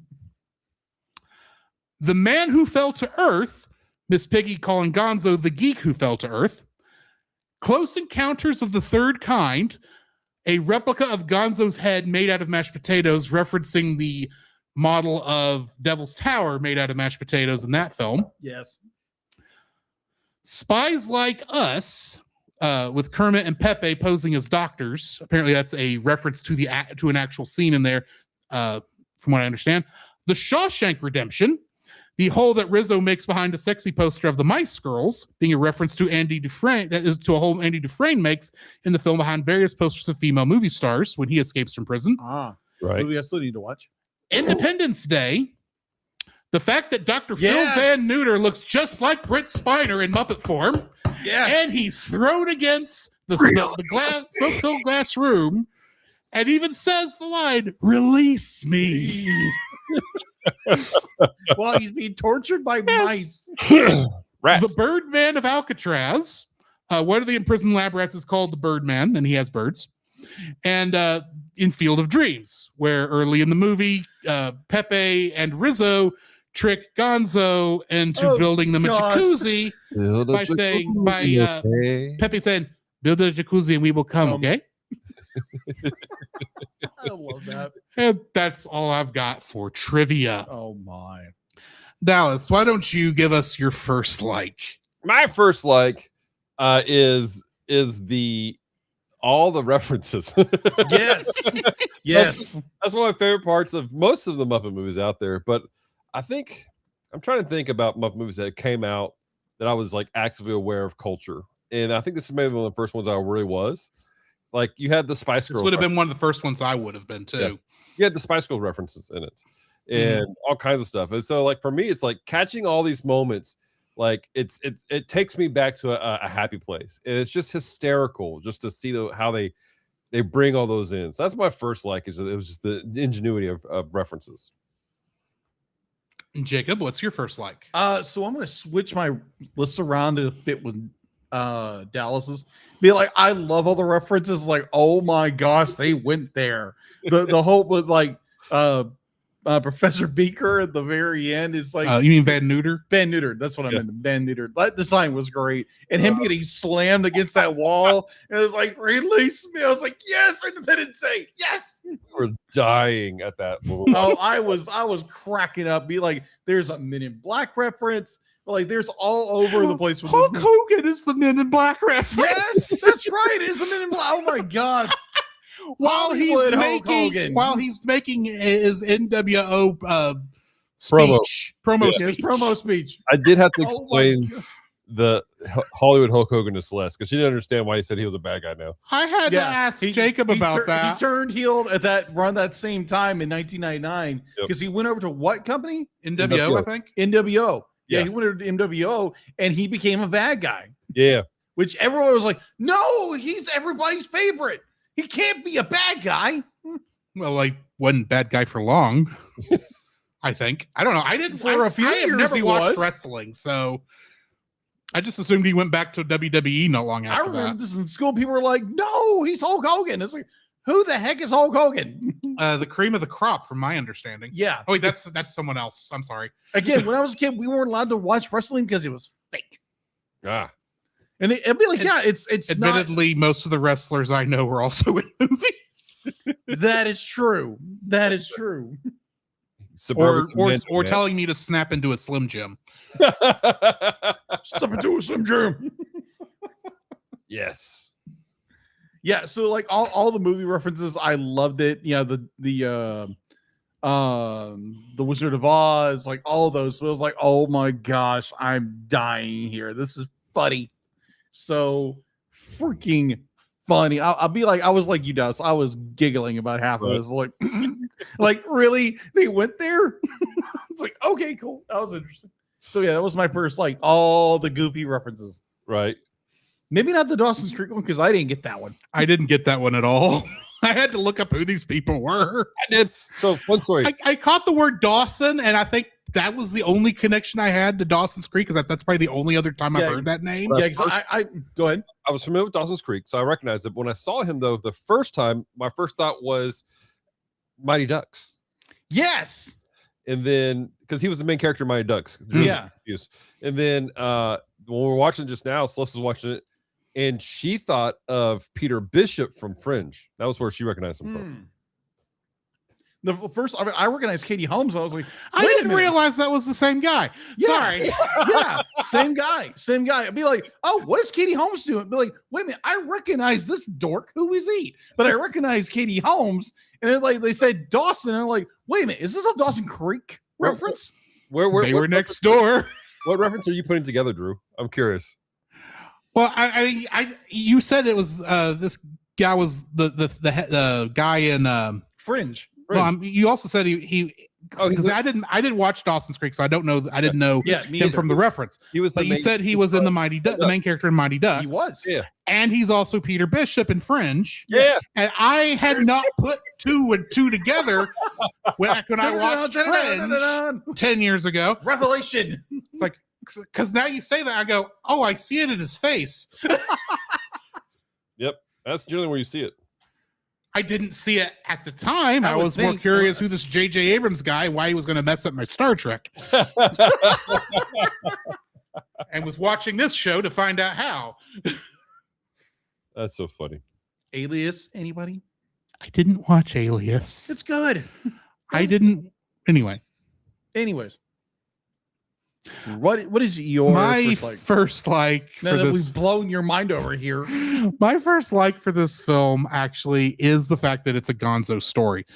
All of the granted, Gonzo was a major character in Muppet Christmas Carol because he played Charles Dickens, and he was a major character in Muppet Treasure Island playing one of the sidekicks to little boy who sings like a girl whose name I can't think of. Jim Hawkins.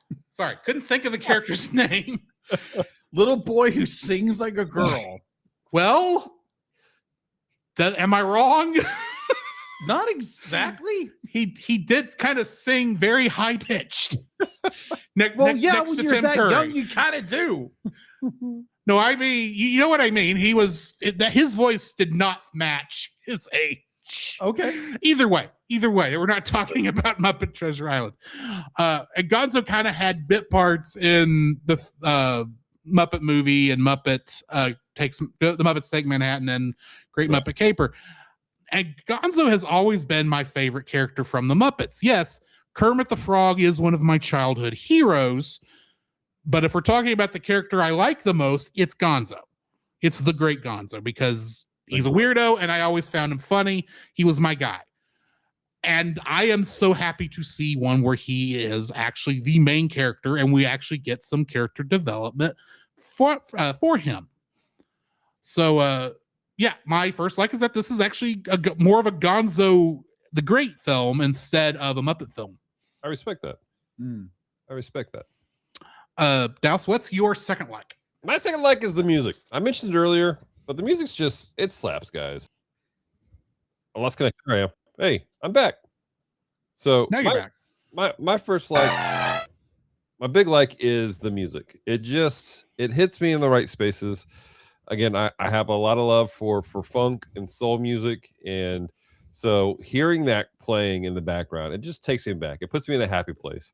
Even today when I hear the music, I'm just like, I'm good to go. I'm chill. I'm jiving with it. So 100%, hands down. And again, cards on the table. I am not a traditional musical fan. I'm not a big fan of musicals. That's fair. Most of the older ones, we kind of diagnosed it a little bit. It's just that a lot of the older ones, they focus on having music that have these really high pitches, and they kind of hurt my head. So, but this, fair enough. The funk just hits me right, man. And so it's the music. They didn't play that one in this one. Oh, I know. That's what I think of funk. Just boom, bum, bum, bum, bum, bum. So Jacob, what's your second like? Yeah, because apparently I'm a Muppet. Apparently. A Muppet of a man. A Muppet of a man. Oh, I am so looking forward to you getting that reference. Well, I've done Muppets before, so guess it rubbed off. You've done puppets, not Muppets. You know what I mean. It's not just a brand name.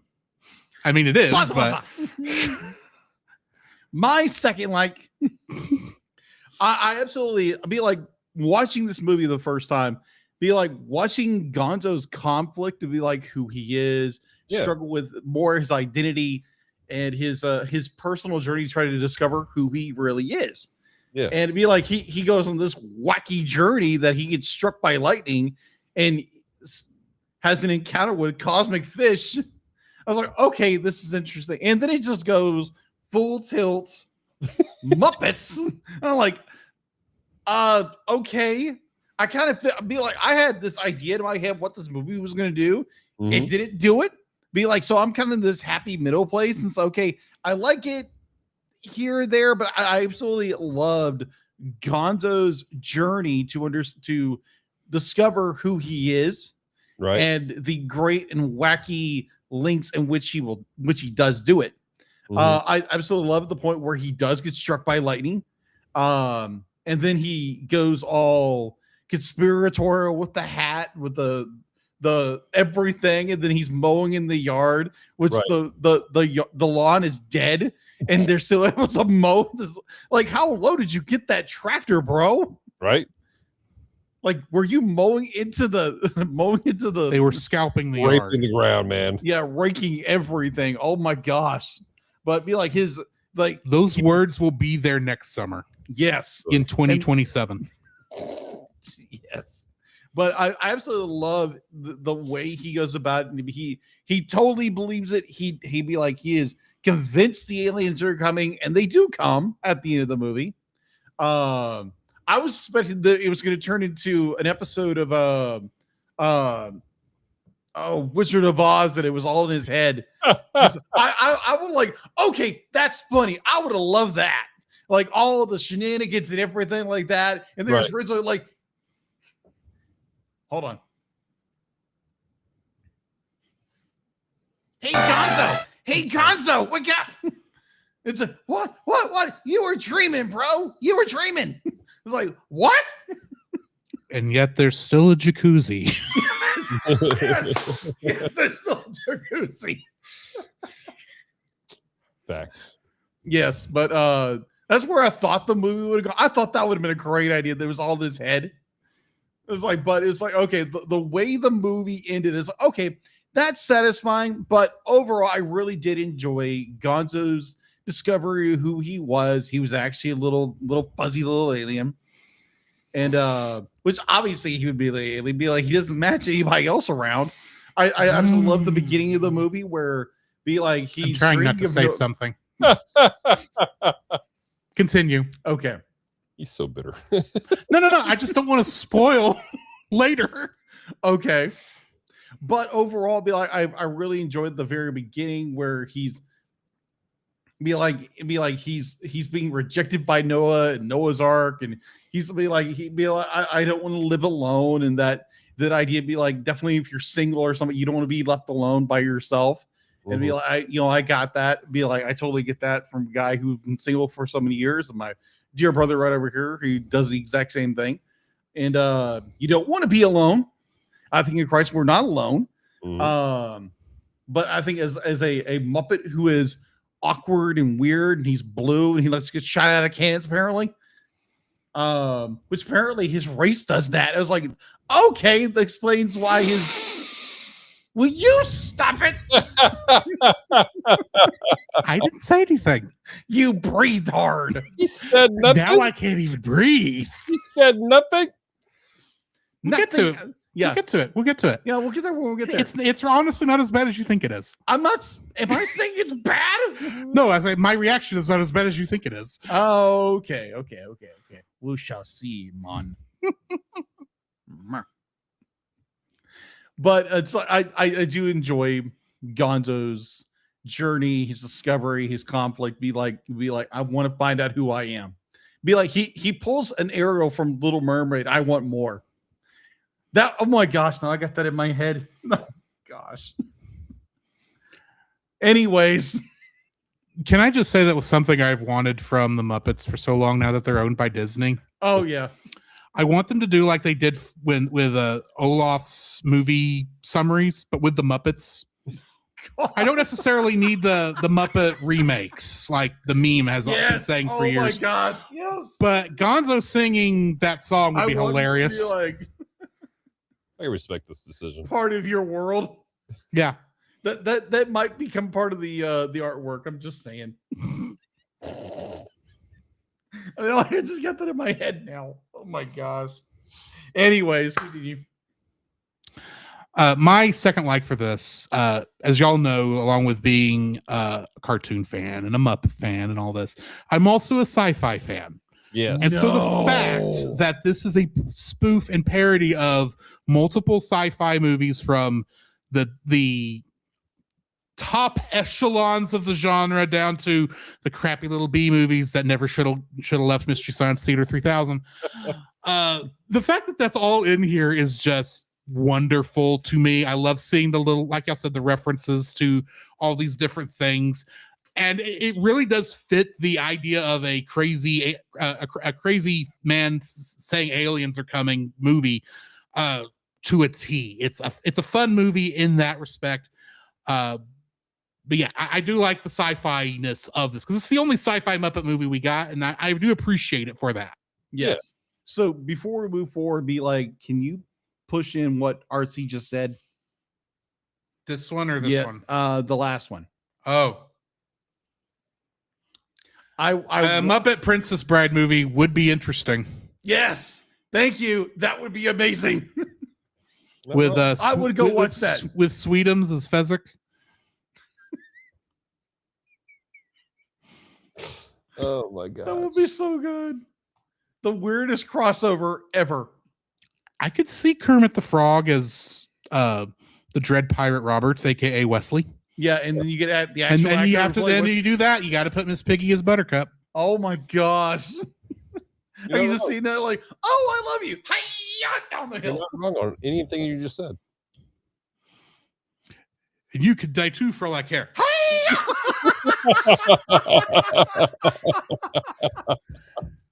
Oh my god. Okay, so we do need to talk about what we don't like about this film. Dallas, what is your first dislike for Muppets from Space? I know it's supposed to be silly, but like the way that the what's his name? The main bad guy. He wasn't a general. No, he wasn't the general. What's his name? I don't know. They barely said the guy's name. I just know he's the Covenant guy. All I can think about is hang on. baby steps. Yeah, Singer. Edgar Singer. Yeah. So my issue was the communication with him and the general, because the general's like, he's showing him like this proof there's something out there, and the general's like, this is all fake. I'm like, I understand the government's kind of not all together at times, but if you're showing you documentation that somebody carved into the pyramids, I feel like we could turn on C-SPAN and figure that out. That was not faked at all. Well, maybe he would have believed it more if it didn't look photoshopped. No, he was one of those guys. It's like, oh no, it'd be like, yeah, that's just like a reflection or something. Or like, it doesn't really matter. But look over here. Right. That's just but it's a Fibonacci spiral. Of course, it's got to be the truth. But it was just like things like that. Like it's like it just certain things didn't make sense. It's like the aliens were looking for him, but the spiral lands exactly where he lives. Like I'm like, except it doesn't. So well, it's true. But like the way that they're working out, the story they're suggesting it was, and so just small things like that. I was like, okay, guys, what are we doing here, really? Yeah. Jacob, what's your first dislike? So my first dislike kind of follows with some of the story beats just make no sense. Like, okay, what's going on here? Right. Like you said, with the general, with oh gosh, like something like with the aliens show up, be like, okay, Yeah. be like, that was interesting, but at the same time, it's like, okay, that's a little plot convenience. But oh yeah, we're gonna wait around forever, and then we see Rita Revolto's trash can come down. Revolto, what is happening? He combined Rita the Repulsa? brother and sister. Yeah, is what he did. It's from the comics. Rita Repulsa. Rita Repulsa. Not her little her trash- brother is Rito Revolto. Can I finish? Who is technically played on another thing by a person who's been on this podcast a lot. Yes. Yeah. Indeed. Continue. Whatever her little witch name is, coming down in her little trash can, be like, after 10,000 years, I'm free. Wait, why are there Muppets here? And where's the Krispy Kreme? Oh my gosh. Oh my gosh. You can defend that particular Power Rangers movie all you want, and I will let you enjoy it. But the fact that it's above a Krispy Kreme is that the Zeo crystal's beneath the Krispy Kreme, that the Krispy Kreme replaced the juice bar. Lord. I feel like we're going backwards with certain things. Bro, for reals. Hang on, he's got to breathe. We had a Krispy Kreme here. It was terrible because Krispy Kreme doesn't compare to Southern Made Donuts. But anyways, That is true. Krispy Kreme was not all it was cracked up to be. Oh I'm my sorry gosh. for the people who like it, but there are far better donuts. our Krispy Kreme closed down. Do you know what's in the building now? A dentistry. That's Oh. hilarious. That is kind of funny. A dentist That is opened up very a new apropos. Krispy Kreme. We hated it so much we made it into a dentistry. All right. Like, oh, you hated that? It's like, oh yeah, you need dentistry. You need that. That's as bad as the veterinary clinic / taxidermy. Ooh. Because either way, you get your pet back. Oh, my no. Oh.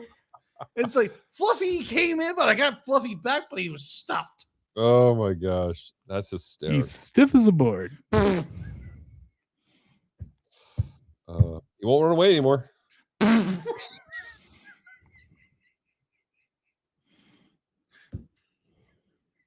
This podcast is going downhill, guys. As Nate likes to say, we have done the ceremonial breaking of the Jacob.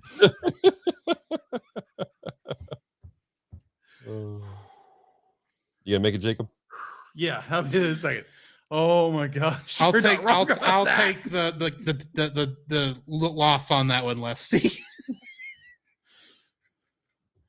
Oh my gosh. Oh me, oh my Miss Molly. Fly me to the freaking moon, Shinji. Good times. Get the stupid robot. Either or. Yeah, just like the story itself. It'd be like some of it's like, okay, that was a bit too weird. And it's gonna be like, it's like I do agree with Frank Oz. It wasn't the story we wanted to do. And it's to be like, yeah, do compromise and compromise, whatever. But I can definitely see his point with it's not the movie we wanted or the movie we initially wanted to do. And I can see where that sentiment comes from. But it's like, yeah, some of the stories just like, huh? Yeah. Misa say what? Say what? Anyways, that was my first dislike. Drew, do you have anything? Oh, I have things. Oh goodness. Oh boy. Do we need a rant master for this? Not yet. Not Actually, no. Whoa. I will say I will not be playing Rant Master tonight. Oh, okay. There are things that will. There's what I'm. This first one, it's going to border on it, but I'm not going to take it that far. I'm about to say, like you're going to break our guest, very No. geeky heart.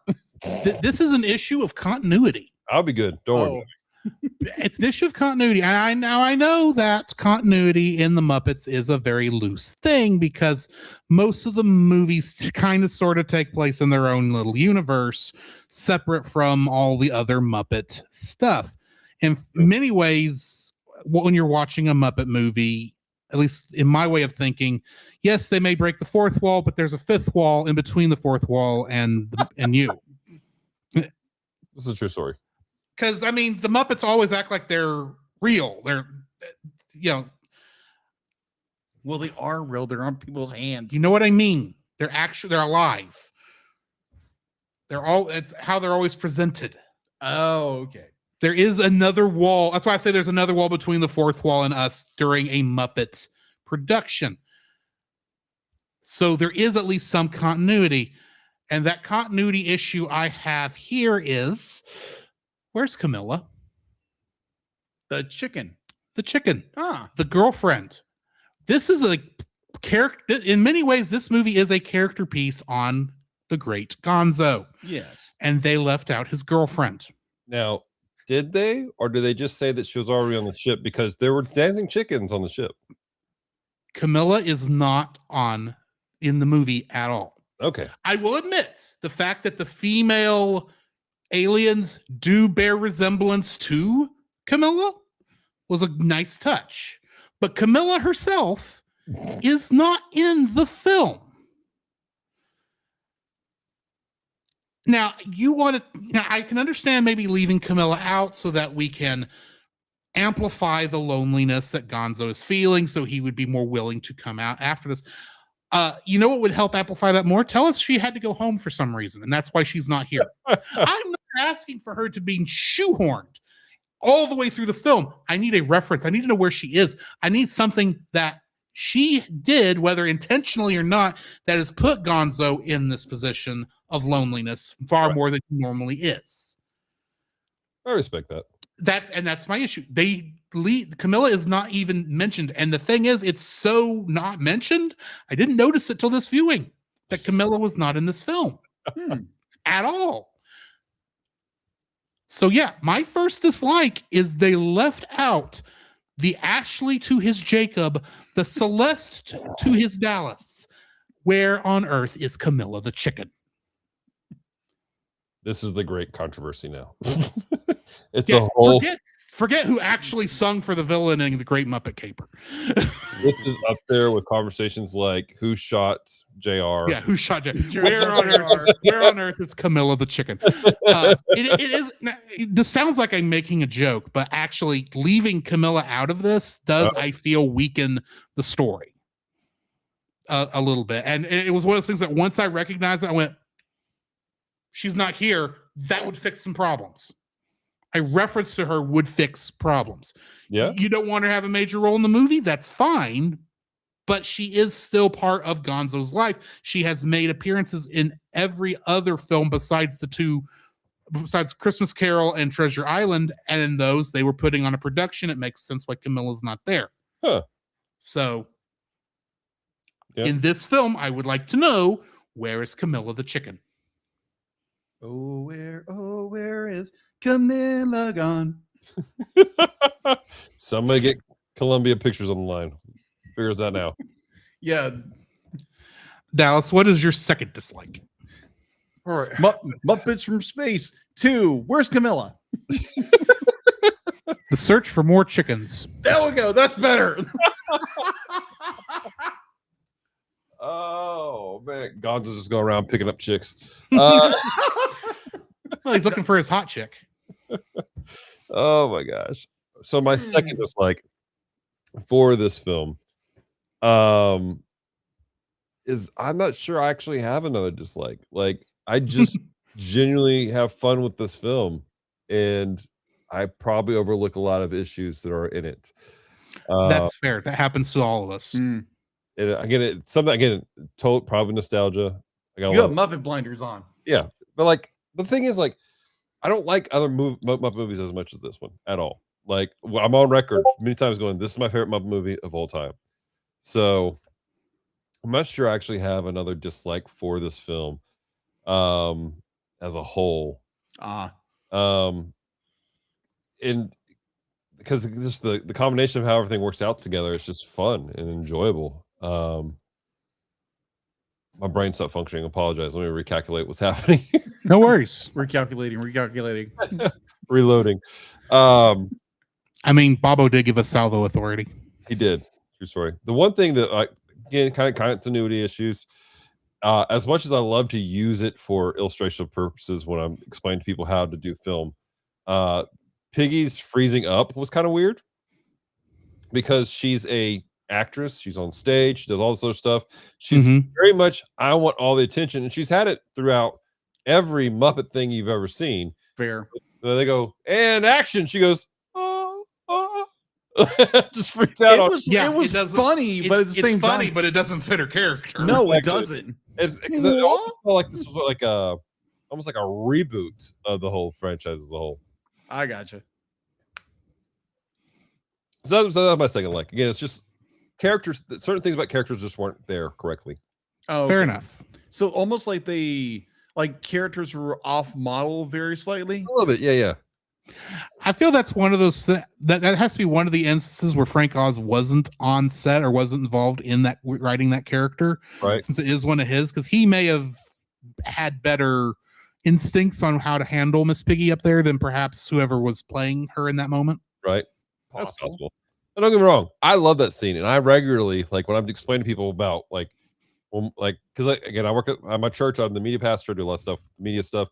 And I try to give people some like, hey, there's a scene from Muppets from Space. She does this. It happens pretty slow. We're editing. It's not live. We can fix it.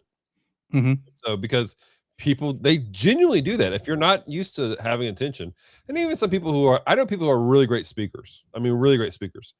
And I get them on camera, and they are the most wooden people I've ever seen in my life. I'm just like, I need you to relax, Just pretend it's a normal day on stage. Yeah, it's you and me having a conversation. Just talk. talk. Go burp or something like that, because you're just like, hello, welcome.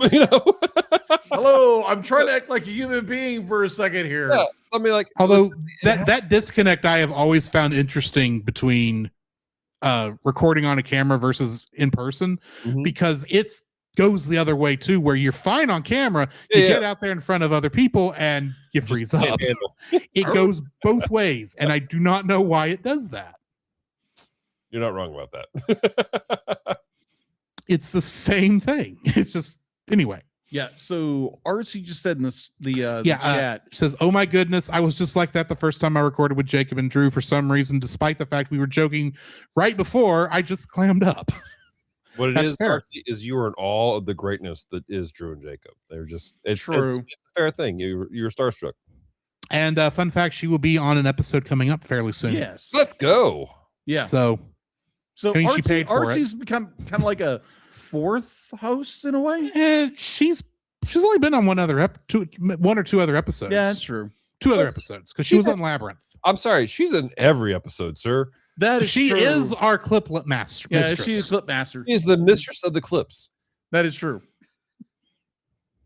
Yeah, if her internet doesn't disagree. It'll be fine, Artsy. It'll be fine. We will work around it. So, Jacob, what is your? Or, I'm sorry, I jumped ahead. Dallas, was that the end of your dislikes? That's the end of my dislikes.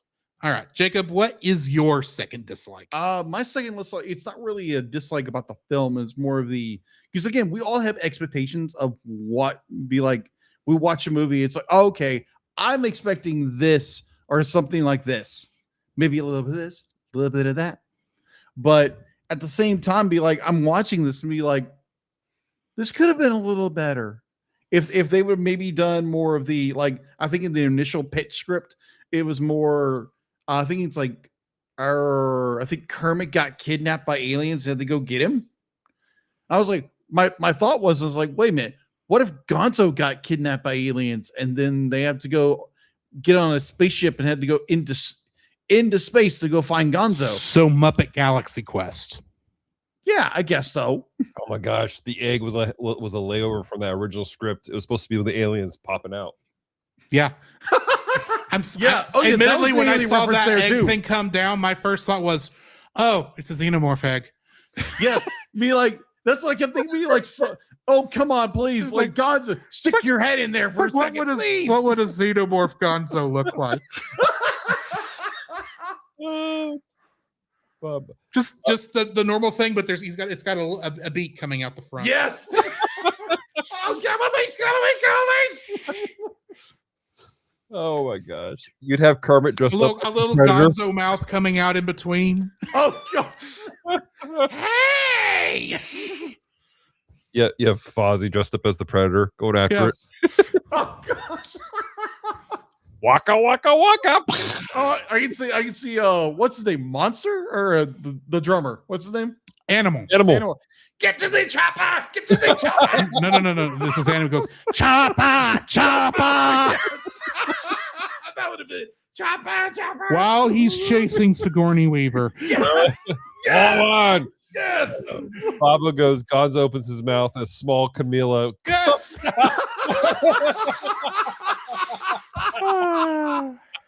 Oh my gosh, then the whole segment directed by James Cameron. Be great.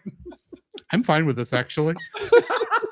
This needs to they just recently did the anniversary Muppet Show special, and if that ends up actually being a backdoor pilot to bringing the Muppet Show back, I need this skit. Yes. Be like, it's all owned by Disney now, so why not? There's no reason not to. Exactly. Put it on the Arnold Schwarzenegger guest episode. Oh gosh. Have him face Gonzo Morph. Gonzo Morph. It makes about as much sense as Gonzo Vader. Or be like, you get the famous line, he's about to be like, get to the chopper, and here comes, chopper. You're like, okay, chopper. Archie, you need to clip all this and send them off. Yes. We're keeping her busy tonight. Yes. Send it to them. Make royalty checks out to the Cel Cast. Indeed. Anyway, yeah, that was more. It was more wish fulfillment what the story could have been. Right. Because again, be like, you always think, be like, if they would have done this and this, maybe it would have been a better film. Right. But I think there's a little bit of magic in this story itself that makes it good and decent. Right. It's not a horrible film in any fashion or form, but I think I'm getting ahead of myself. What is yours? I lost my breath. Second is like my chopper. My second dislike. Are you getting a right, Master? No. Okay. But I will say I do think this movie actually plays it too safe. This is a film that's about the great Gonzo. Right. On the Muppet Show, this is a man whose acts include things Muppet. such as eating a tire to the tune of Flight of the Bumblebee. The man is a performance artist who, admittedly, this is the joke, his performance art is bad, but then it's performance art, so it's kind of bad to begin with, but that's neither here nor there. To me, this is almost too safe for how they go, because they're giving explanations to why Gonzo is being weird, but they're not showing why Gonzo is being weirder than normal. Because everyone just takes this at the beginning as, oh, this is just Gonzo. He's being a weirdo. It's what he does. And also, I think that the fact that the aliens at the end of this film being Gonzo-esque in appearance was the incorrect move. I think they should have been Frackles. Oh, that would have been better. Not Fraggles. That's different. Oh, The Frackles Frackle. are actually a group of monster puppets that the Jim Henson Company made in 1970 for a show called, or a Christmas special called The Great Santa Claus Switch. Oh, I see these. Yeah. Which included one of these Frackles was called called the Cigar Box Frackle, who later on would be his design would be slightly changed to become the Great Gonzo. Oh, So this would be a cool. Now, granted, yeah, it would be a great Easter egg for those who know, but for those who don't know, you're just seeing a bunch of beaked monsters that kind of have an appearance of Gonzo. And the thing is, they were still, even today, the monsters, the Frackles who would show up in the Muppet Show and all these others, they still show up in new Muppet stuff. And yeah, I personally believe it would have been better had it been the Frackles that were on the alien ship. It would make it a scam, and Gonzo having to come to the fact that, sure, his family is not out there. His family is the Muppets, because we kind of knew that's how this was going to be going in. This is not a new story. The question is how you get there. And the fact that it happened that the aliens were Gonzo-esque in appearance, while it makes sense, it's too safe. I really do feel, as a fan of Gonzo and as a fan of the Muppets, the movie's ending is too safe. I respect this. I genuinely respect this comment. I've never seen these creatures before, but I'm looking at them. I'm going, they are definitely. After the and I mean the Fraggles, they originally were going to be called the Frackles because of this connection, but because they are different shaped, they softened the middle of the word to Fraggle. But the Frackles appear throughout the Muppet Show as background monsters, akin to the standard Jim Henson monster, but they do have this beaked appearance that separates them. And they have added to the Frackles from the original number over the years. So I think it would have been better if the Frackles had been the aliens at the end. I can see that. Most people would not get the reference, but it would make sense. And to those people who did get the reference, it's a great Easter egg. Yeah, but that's not what they did. So we do need to, now that we've reached the end of our review, we do need to rate the film. Dallas, what are you rating this film? Okay, give me what's the range for this? Like, what are we voting this on? Like 1 to 10, 1 to 5, a couple 0 to 10, rounded to the nearest 0.5. 0 to 10, rounded to the nearest 0.5. Okay. I'm gonna. The movie is fun. The movie has issues, but I feel happy watching it. So I'm gonna give it an 8. I will put it an 8. If I were to rate this for the bottom shelf, it would be a top shelf movie, because I genuinely would put this on and just have it going. So many times in college, I threw it on just to have it play in the background most of the time. But it was fun to have, and so yes, give it an 8. All right, Jacob. I'm gonna give it a 7. Be like, I did enjoy this movie. It does have problems, but I think overall I did enjoy the film to an extent. Maybe I did have expectations that might have been a little high, but I did enjoy it. mean, like even the fact that like my wife doesn't like Muppets, I actually did enjoy this movie to an extent. It's not as good as I would say Muppet Treasure Island or come on, Which one? I'm thinking that like the other ones, but don't have to go through them. But Muppet Christmas Carol, Great Muppet Caper, Muppets Take Manhattan, the Muppet Movie. I think it's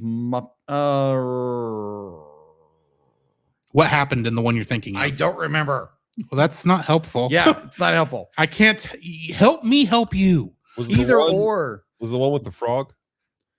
Yes, there's a frog in it. Was there a pig? Yes. Was there Were there a bunch of rats? bear, rats? Yeah, along those lines. Was it in a city? Was it in the country? Was it in a bear's natural habitat, the Studebaker? You know what? I'm gonna go back and like actually find which one I'm thinking of, because in the moment it's more like, what movie was that?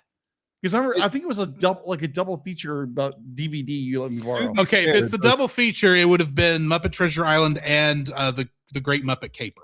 Oh, okay. Yeah, I think mine would probably be my favorite Muppet movie would probably be Muppet Treasure Island, because I just love the creativity. Be like, it's Treasure Island with Muppets, and it's just that's fair. Funny. It is the only Muppet movie where somebody dies. Yes.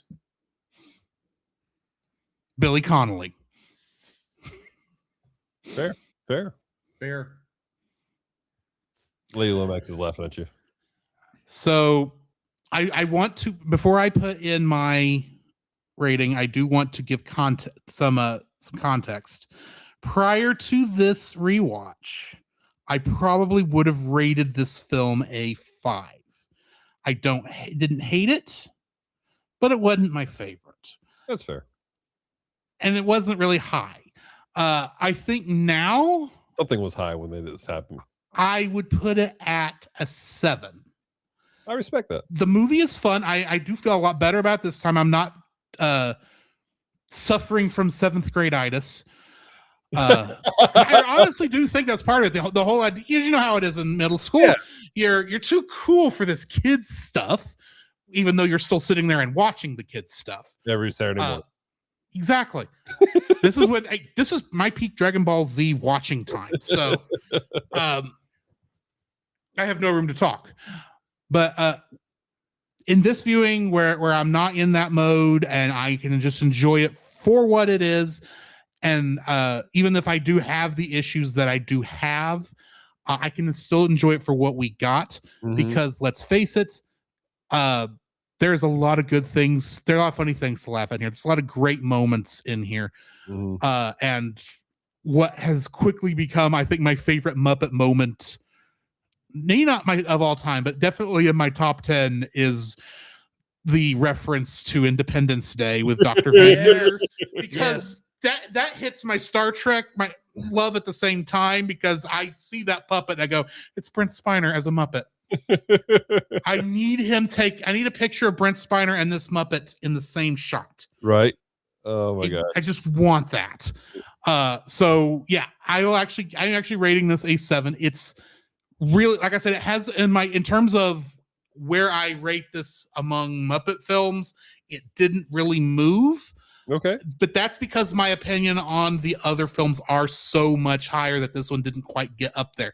The exception being what's at the bottom, which is Muppets Most Wanted, which will explain why when we get there. That's right. I have opinions about that particular film. But yeah. So next week, if y'all thought we were done with Roy and PaulJPowers.com after last week, they gasp.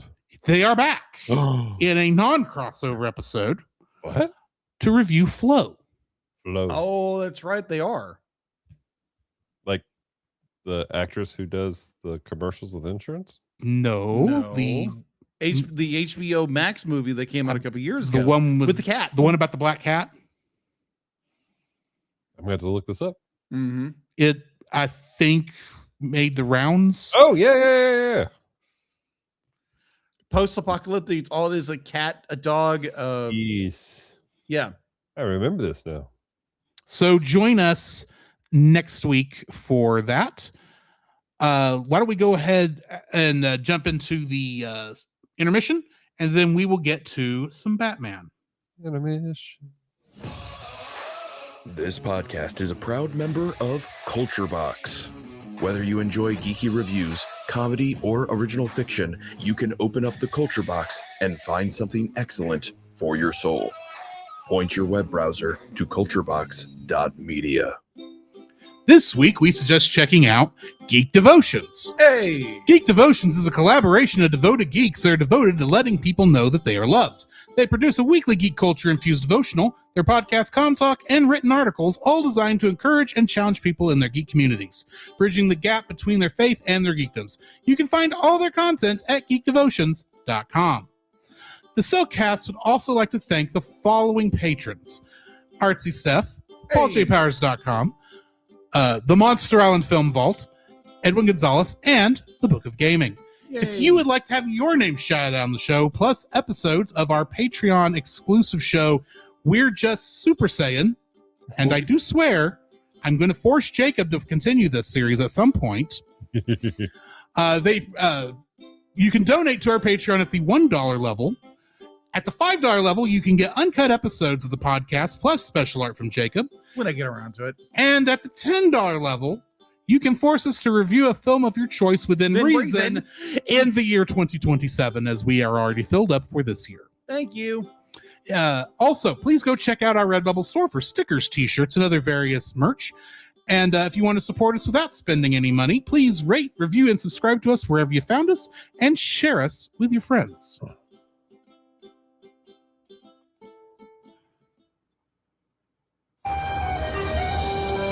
I am vengeance. I am the night. I am Gonzo, Gonzo, Gonzo. There is a song the good folks sing. La la la la. I hate to tell you this, but I think Gonzo was dressed up as Batman once on Muppet Babies. He was. He was. I do remember that. You made that come back to my memory. How dare You are the one who sang the Gonzo name there. Just saying. Batman the Animated Series, Cold Comfort. Production episode 88, broadcast episode 88. It first aired September 11th, 1997. It was written by Hilary J. Bader and directed by Dan Reba. In this episode, Batman and Batgirl hunt Mr. Freeze, who is on a destructively nihilistic campaign. New cast for this episode. We got Jack Glenn Bennett as Jack Ryder, Tress McNeil as Dr. Margaret Madsen, Ice Maiden #1, and the Terrified Lady. Ian Patrick Williams as Giuseppe Bianchi, Cree Summer as Ice Maiden #2, and Lauren Tom as Ice Maiden #3 and a scientist. Trivia. Although this originally aired in October of 1997, the episode follows the events of the direct-to-video animated film Batman and Mr. Freeze Sub-Zero, whose release was delayed after the poor reception of the live-action Batman and Robin. Sub-Zero, a continuation of the previous Batman the Animated Series, was originally set for release in July of 1997 and would have predated the fall debut of the revamped and redesigned series, The New Batman Adventures, which this is technically a part of. After one of Freeze's henchwomen accidentally freezes her foot and is unable to move, Freeze does not help her and apathetically leaves her to her fate as he escapes. He showed this exact kind of treatment to his former henchman Johnny, who found himself in the same predicament in the episode Heart of Ice. And at the end of the episode, Freeze's fate is debated among the Bat family. It then cuts to Freeze's frozen body to show his head missing. He would then later appear one last time in the Batman Beyond episode, Meltdown. Yes. Which we will not be covering because we're not going into Batman Beyond. Not yet. Not yet, yes. At the moment, we're not covering it as part of Batman the Animated Series. It is technically later. But then, of course, you gotta watch the very end of Justice League Unlimited to figure out what happens at the very end of Batman Beyond. And how it's connected to Batman, the animated series. Yes. Because cinematic universes. Yeah. Yes. Dallas, what is your thoughts on this episode? All right. So I'm going to be real with you. I vaguely remembered the transition from Batman, the animated series, to this. I It was remember- only 2 episodes prior. I know, but like when it happened, I remember going, "Oh, this is awkward," but I was young when it happened. But like going back to it, because I've recently been watching the original Batman the Animated Series. So have And we. just kind of going through it, just Celeste and I, because Celeste didn't grow up with culture like I did, and so so I there's Are you something. saying she was sheltered? Oh God, yes. It was a boy show. She was allowed to watch boy shows. Is what she told me. Oh, But there are girls on it. yeah, Batgirl, Batgirl, Poison Ivy, Harley, Catwoman. True story. Catwoman, yes. But the characters Plenty are- of henchwomen. True. But I pulled up the imaging of it because I'm looking at them, and it's just I don't know. I don't think I like the character designs of this new series as a A whole. lot of people didn't. Like, I am not a fan of it either. The reason I don't know if you've gone back and heard the episode with the last one that we did, which was the first one on this art style. But the reason they switched was that there was twofold. One, it was to match this art style they were using for Superman the Animated Series. Right. Because number 2, it was cheaper. Yeah. Mm. Well, that was the thing to do the art this way, because on the first 3 seasons, Batman the show, it was animated on a black background paper, whereas which was more expensive. right. This is animated on white background paper. Right. And I get that, and I understand that, and that's one of the things I was trying to get to was like it feels cheaper in animation style. And those who like people who are really into animation, you get what I'm saying there. Like it feels cheaper. It's not bad. It's still good art, but there's just things about it, you're just like there was a texture to the earlier seasons. So watching this episode, because I don't think I've actually seen this season of Batman since it first came out, I was kind of thrown off. I'm going, what is happening here? Like the Mr. Freeze design, everything else. Now, once we got to the evolution of what happened to Freeze here, it made sense, the body design. It really did. But it The head, on the other hand. yeah, the head. Look, why are his eyes glowing red? But To make him look like an evil robot, I guess. I guess. But the thing, and I wrote this out in my notes, is that while I've been terribly distracted with the art design change, I am thankful that the stakes and the vibe of it has not changed. There's still this grittiness to it. There's still this like, what is happening here? Like that was the beauty of the original Batman the Animated Series, was that it was done in a way that the whole family could watch, and there was a noir grittiness to it that was heavy, and you felt that throughout this episode and the next one we're going to talk about also. And so overall, I thought it was a fun, interesting story. Because I do not remember watching this episode when he comes around the corner and he's in the spider Spider mode. I was like, kill a fire. But at the same time, it's like, oh my gosh, like this is heavy. This is heavy stuff. He's like full despair. He couldn't go back to her because he's lost everything. I was just good storytelling. Agreed. Jacob, I'm in the same boat. It's more like you have this Freeze who he is in complete despair. Nothing matters anymore, and so he wants to bring despair to everybody else around him because that's where he is. Be like he's lost his humanity. He lost the love of his life. He lost his drive to why he was doing everything else. And so why bother with everything now? Be like, just let everything else become despair because that's where I'm at. Yeah. And I love the big reveal when you'd be like, oh, it's like, oh, there's a suit, must be a backup, and then you see his head come around the corner with that like very very gothic, very horror noir kind of style with the shadows and everything. Like, oh my gosh, that's so good. And again, the storytelling is amazing because they don't lose that in between the transition of animation. And I do agree the animation style is a bit because there was a lot more fluidity with Batman the Animated Series. And you get into the Adventures of Batman and Robin, you still have the exact same thing, but Like once you get here, everything's be like it doesn't have the exact same flow.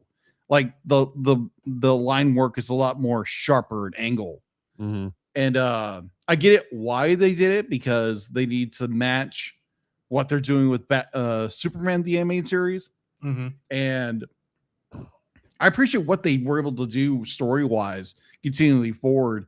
I definitely agree the design of the Joker, just like what we're the fudge. We're not the Joker yet. No, we're not the Joker yet, but good night. Week. That's the most obvious. Yeah. But overall, I did enjoy this episode. It's really good. And again, it's a Mr. Freeze episode. What else do you need? I mean, this is what the part 5 of Mr. Freeze's story. Right. Throughout this. Now, granted, originally you would not have seen part 4 because that's the movie Sub-Zero. Mm-hmm. But this is one of the things I love about Batman the Animated Series. They took a character like Mr. Freeze, who my understanding prior to this particular show was basically a C-list villain. Mm-hmm. I remember him in the Adam West show. I know that's not exactly the best thing to go back to, but he just wanted to freeze everything for the heck of it. Mm-hmm. And then you get the story here where with Heart of Ice and Cold Comfort, and I can't remember what the other one is prior to this besides Sub-Zero, but this whole story with Mr. Freeze has turned him into much more of a deeper character. There's a reason why this story was adapted into the comics, and why this is the version of Mr. Freeze that they kind of sort of adapted in Batman and Robin for Arnold Schwarzenegger to play. It's because it's actually it made the character good. It made the character an interesting character. Yeah, definitely. It did for him what Frank Gorshin did for the Riddler all those years ago, uplifting those characters into interesting characters instead of C-listers. Yeah. So this one, when we originally watched Sub-Zero, what was that, 3-4 years ago, Jacob? Yeah, 3 or 4 years ago. Yeah, that DVD I had like all 5 of the episodes along with the movie on it, and I watched all 3 of the animated series episodes, and I started this one originally, and the art style was so different I couldn't watch it, and I turned it off. And so I didn't even get to the Batman Beyond episode, which was the last one that was on that disc. I in watching it now, I still don't like this art style change. I understand the reasoning why. I understand I understand why they had to do it and why it fits, and how it fits better, because this art style, this version of the art, it does get better, especially once we get to Justice League and some of the later shows. But here, oh man, does it not fit these characters the way I think it should? Right. I think I'm missing the art deco. Yeah. Like, because we were also missing that's also gone in this art style changes. Yeah. All of the art deco that was in the original show is just gone. Well, even like from the intro to the actual show itself, like, yeah.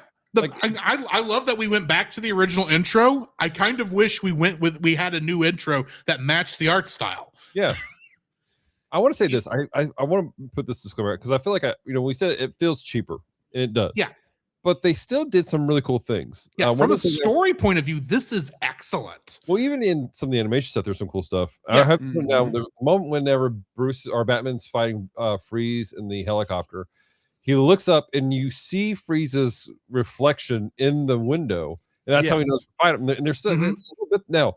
It feels a little distorted, a little bit, but the fact that they took the time to animate the reflection of Freeze coming up behind him. I thought that was a nice touch. Yeah, there is a lot to like about this episode. I don't want the hatred or the negativity, I should say, towards the art style change to color that, because I do like this next story. I love the idea that now that Freeze is just ahead, and he no longer physically has a heart.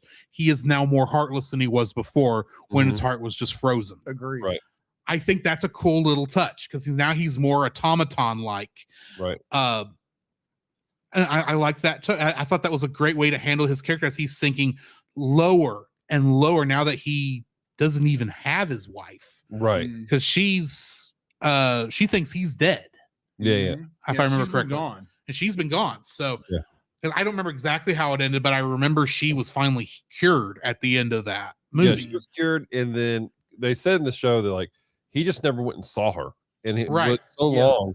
She actually went off. She moved away with somebody else that she fell in love with, or something like that. But the thing is, I'm also trying to think back, or at least how I would have thought back if I'd have watched this episode when it aired, with Sub-Zero still far in the future in terms of release. And watching this episode, I would have been lost as a goose as to why Freeze was acting this way. True. Because I was like, why don't you go save your wife? Aren't you trying to do that? Don't you need to do that? And he's not going to save his wife because his wife's already alive somewhere. Right. But he can't be with her, and his condition is worsened to the fact that now he's just a head. I thought that was I like that approach. I just wish they'd actually release Sub-Zero when they were supposed to, because that would have made probably viewing in the original context better. And I kind of wish I'd have gone back and watched Sub-Zero before I watched this episode, so I would remember in context what was going on in Frieza's story at this point. Well, it's funny that now that you're saying that, like I'm remembering the movie Sub-Zero, and now dots are connecting for me also, because I think that's where what threw me off. Also, I'm going, oh, when did his wife get healed? So it all happened during Sub-Zero, which takes place between season 3 and season 4. Yeah. And what's also weird is 2 episodes ago was the last time we had a Mr. Freeze episode at the end of season 3. Right. So my brain keeps going there instead of because that's the more recent one I've seen than Sub-Zero. And I should have known to go watch Sub-Zero before I watched this. I had time to do it, but I didn't do it. Right. But I do enjoy this episode. Admittedly, while I do think it's written well, I do think we are starting to see some slips in the writing as the show is kind of winding down. But and maybe running out of ideas for Batman episodes. I don't know. But I am curious to see where we do go from here. So shall we go ahead and get into the next episode? Yeah. Double Talk. Production episode 89, broadcast episode 91. Yes, we are already out of sync again. It only took 4 episodes to get out of sync again. Surprise, surprise. This episode first aired November 22nd of 1997. It was written by Robert Goodman and directed by Kurt Gita. In this episode, Arnold Wesker, the ventriloquist, is released from Arkham Asylum, deemed a healthy man, only to discover that his alternate personality, Scarface, may still be struggling to return. New cast for this episode, Mel Winkler is replacing the original actor for Lucius Fox. Suzanne Stone is playing Dr. Joan Leland. Townsend Coleman is playing Muggsy. Earl Bowen is playing Rhino. Patty Maloney is playing Mrs. Seeger. And Billy Barty is playing Hips McManus. Trivia for this one: Clark Kent and Lois Lane, characters from Superman, the animated series, can be seen in the background of the park in the scene after the ventriloquist goes up the stairs from the subway into the park. Yeah. The establishing shot towards the end of the episode, which shows a harbor, is actually the exact same shot used toward the beginning of Sins of the Father, which we reviewed last week. Two-Face can actually be seen on the dock, although he is never seen again throughout the episode. Brock Peters, that's who I couldn't think of the guy's name. Mel Winkler replaces Brock Peters as the voice of Lucius Fox starting in this episode. And the 2 little people featured in this episode, Mrs. Seeger and Hips McManus, are actually voiced by 2 little people actors, Patty Maloney and Billy Barty, respectively. Which does explain why they went to the trouble, because I was confused why they went to that much trouble for these 2 characters, because I didn't know if that was a joke on it being a halfway house, and I thought that would have been in poor taste. but I can kind of at least understand why they did it here. What's your thoughts on this episode, Dallas? Once again, I don't like this character design. Scarface went from looking like a puppet to having a unibrow, and yeah, I'm not really sure what's happening with Homedu's face. At least with this episode with Scarface, you could at least say that Muggsy and Rhino are horrible carvers. They aren't good with woodwork. That's why he looks the way he does. Why Arnold, on the other hand, looks the way he does, couldn't tell you. Arnold looks like, I don't know, like this just awkward. Like, this is definitely not the same character design from the original. Beady eyes, everything's bad. Mhm. But regardless of that, I thought the story was fascinating because we're dealing with we're dealing with mental health issues, obviously. Yes. You know, the man's got schizophrenia, what's personality, whatever you want to call it. And he goes to that journey of being healed, being okay. And he gets out and he's doing well. And I appreciate the fact that Bruce has gone above and beyond. This is one of the things I appreciate about this Bruce in this series, is they do a great job of showing him taking care of things in the dark and in the light. As Batman, he's beating the crap out of people, but on the back end, he genuinely is trying to restore people who need restoration. Agreed. And so he's trying to help this guy out the best he can. And we have this tragic thing where people of ill influence are coming in and trying to pull him back in for their own reasons. Their own, like, it's because they didn't want something out of it. Yeah. And, you know, it's again, this is what I'm saying. Like, we've lost some of the beauty of the art, but we've kept the underground of the depth of what's taking place, the storytelling, the real life consequences and results. Like, this is a tragic story about a man who's just trying to be okay, and he has these influences from his past trying to tear him back down. And so overall, I enjoyed the episode. Again, I think if I would have to watch a lot more to get used to the art. It doesn't help that this is the 4th episode with this art style. Yeah. I wonder if you're watching like all of the DCAU in order and you had all of season 1 of Superman, the animated series, to watch before you got to this, it might have made it a little easier. If it would have been easier transition. Yeah. Possibly. So that's my thoughts on it. Jacob, what is your thoughts on this episode? My thoughts on this episode. Hold on, let me get my references. I absolutely do love the idea. Be like, you do have Whistler, but like, who's a man again, like Dallas was saying, he's like, who's dealing with some kind of mental issue, and be like, he's dealing with schizophrenia, multiple personality, whatever you want to call it. But I do love that he's on the right track. He's trying to get better. He's trying to get to readjusted in the world, and you have everybody else who are trying to pull him in different directions. Like, he has his former goons who are trying to pull him back into being Scarface by phone calls and imitators and whatever. Be like, it's such a brilliant storytelling, and Batman and Bruce Wayne are generally trying to help him because they know he's being pulled in the wrong direction.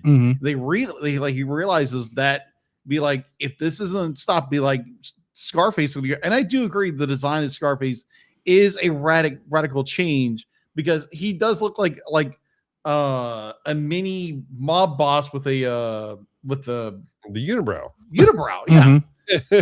And it's just like, oh, okay, well, that was awkward, but it's his entire forehead. Yeah, that's true. But the like, overall, I do love that it's let me get his name right. Wesker. Wesker. I got close. Wesker. Wesker does ultimately defeat his own demon. Is the fact to be like, he's the voice behind Scarface, but ultimately he realized to be like, you're no longer in control of my life. Right. Be like, this is a part of my past that I buried, and now it's going to stay dead by literally shooting the puppet and letting it fall into a grinder. Letting the past die, be like, no longer being controlled by the past. You're no defined by who you were. And I love that. I absolutely love it. And be like, I had something like recently in my life that I kind of gave over to God. And it's like, and it was more one of those, in one of those free burdens that was let go. And Mm-hmm. it's just, I kind of feel for the guy at that moment. He has that moments where I can go back and be that person I was before, or I can not let my past define me and move forward into this new direction by destroying my past. My thoughts on this episode. I want to point out something I'm very impressed about in this episode, and that's how very quickly I became invested in Wesker's story. Yeah. Because in all the previous episodes featuring Scarface and the ventriloquist, Wesker has been expertly done as a background character. He's there. He's obviously the one puppeteering Scarface, but they did it in such a way where you kind of forget he's there because you're focused on Scarface as a character. Yeah. So then you get to this one where we're actually focusing on Wesker himself, and you're kind of immediately pulled in. He's like, he's been healed. He's having these nightmares like you do, because even if he's even normally in this situation, you would still be recovering. You're always going to be recovering from this sort of thing. Because there's a lot of trauma that's going to have been related to puppeteering a crime boss in the middle of Gotham City. Right.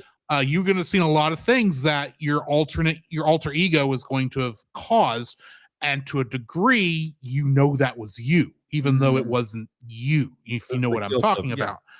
So immediately I'm pulled into the story of this guy who admittedly has been released from his sins. If you want to throw in a Christian reference to this. Agreed. But as he's getting better, he keeps being reminded of his past. Trying to get pulled back. He runs into Muggsy. Muggsy and Rhino are doing things to try and get him to remember, to bring Scarface back out of it. They're doing things to pretty much put him back into the mental illness he was in. Right. Completely destroy the recovery he's gone through so far to get him back into being their boss. And immediately, and I'm sitting there watching this. Grant, I watched the last episode we talked about, and I was watching it, but I was kind of half watching it because it was good. But I mean, we've watched a lot of these episodes at this point. While I'm still enjoying the show, I'm knowing the formula at this point, and the art style does kind of sour me with this at the moment. But with this episode, the minute I was watching this, and I was immediately really recognizing I was kind of locked in on this episode, because this is an excellent episode, to the point where you get to that last part where he's standing on that bridge, and Scarface is telling Arnold to shoot. Right. And he turns. And you're sitting there going, is he going to do it? Is he not? I was legitimately invested in this character who previously I didn't even care about. Right. Because he was not, because he was there, sure, but he was in the background. He was the required accessory to Scarface. Now he's the main character dealing with, what do I do with this thing that is me? I know it's me telling these henchmen to kill me, despite the fact it's me. Right. And finally he says, do the right thing. Or Scarface does, and Arnold says, I think I will, or something to that effect, and throws Scarface off the roof. Shoots him off. Shoots him off, and it lands on an air conditioner on top of the next building, and just gets shredded. And I'm like, that is the best. If this is the ventriloquist's last episode and Scarface's last episode and all the DCAU, I am here for it. If they bring him back, I'm going to be pissed. Because this was the best end for this character. Agreed. This is the only one so far I feel like the healing has gotten to a point where I think it will stick. Every other character who's had those brighter moments where it's like Harley a couple episodes ago, we know she's going to sink back into it because she's got a Christmas episode with Ivy coming up. Right. You can't keep a good clown girl down. But or bad clown girl down. But this was like the first one. It's like the healing was earned. I was invested in him being healed, and I was like, if they bring this back, I'm going to be pissed. Yeah. Because he could come back in a later episode, maybe not in this show, but maybe somewhere else in the DCAU as a background character. Maybe I can let it go if it's far enough away. But at this point, it's like, no, character's done. You don't bring this character back unless you need Arnold Wesker in the background scene for some other reason. Right. But he's not going to have Scarface. Scarface is dead. It should stay dead. Right. Agree. And this is honestly of the season 4 episodes, this is already my favorite episode. I would say it's actually in maybe my top 20 overall. So I respect that. Next week with Roy and Paul, we're going to be watching the episodes You Scratch My Back and Never Fear. So join us next week for that.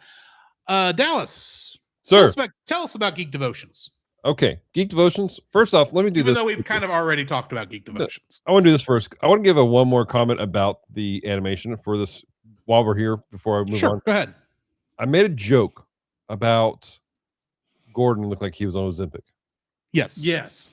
Right. And I said he was on that because he ate too many donuts. He was on chemo. I've been looking at, while we're talking, the character designs between the original Batman the Animated Series and this New Adventures. This whole thing is an advertisement for Ozempic. Every character, they are all a lot skinnier. They are all considerably smaller, and some of them look a lot less healthy than they used to. So, I don't know if this was a prophecy about Ozempic or or somebody got the idea for it. But anyways, Geek Devotions, ladies and gentlemen, is a show from devoted geeks who are devoted to letting people know that they're loved. It's a show that my wife and I started almost 10 years ago. This February will be a whole 10 years. Where every Friday we put out a devotion based on geek culture, and it's designed to let people know love, they're cared for, and that there's hope. And we do a variety of things. We have devotions every Friday. In fact, today's episode that dropped as of the airing of this viewing here was about a little movie, Muppets from Space. You should check that out. Anyways, So we have that. We do various podcasts. We have a podcast called The Bottom Shelf, where we talk about terrible movies. We have a podcast called We Read Allegedly, where we read books. We have a podcast about Spider-Man. We got a podcast about Mobile Gundam. We have another podcast that we kind of just revived recently. It's been dead since 2021, but we revived it called Good Morning Devotional Podcast, which is kind of a short devotional podcast. It's a little more personal because it's literally kind of my reflections from my personal Bible study. And so that's out there also. And but our whole thing is just being in geek culture and letting people know that somebody cares. Fair enough. So if no one has anything else to add, this has been Drew. This is Jacob. I'm Dallas. And we'll catch you in the next frame. To follow Jacob and Drew's individual internet exploits, check out the Linktree links in the show notes. You can email us at thecelcastpodcast@gmail.com. Follow us on Twitter or X @cast_cell. Follow our Facebook page, The Cel Cast Podcast, and join our Facebook group, The Cel Nation, our YouTube channel, Cel Cast, and our Rumble channel, The Cel Cast Gaming. You can join us every Friday night at 7 p.m. Central for our live recordings of our episodes on Twitch, Facebook, YouTube, and Rumble. You can also join Drew on those same streaming channels on Tuesday nights at 8 p.m. Central for gaming streams. You can listen to our podcast on Apple Podcasts, Spotify, or anywhere else fine podcasts can be downloaded from. Please rate and review us where you found us. Our theme song is Drop and Roll by Silent Partner. Our bad movie theme is It's Party Time by Gregory Snegoff, with additional audio from the film Titanic: The Legend Goes On, and remember, that's Cel with a single L.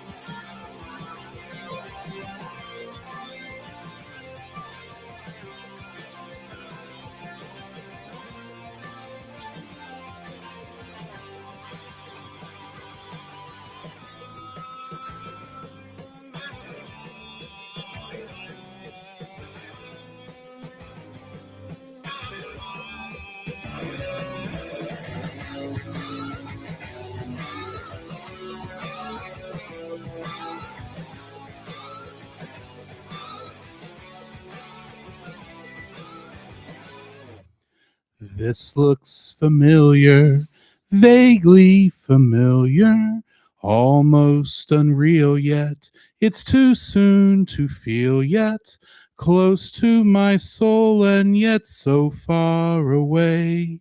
I'm going to go back there someday. I knew he was gonna pull something like that. That's the end of the episode. All right. Thanks, guys, so much. We appreciate Indeed. everybody who's in the chat. Thank you, Dallas from Geek Devotions, for coming on. Yes. And just like, yeah, Thank, again, thank you for joining us, Devoted Geeks. Thank you Yes. for joining us, Dallas. yes, It was a joy to be here.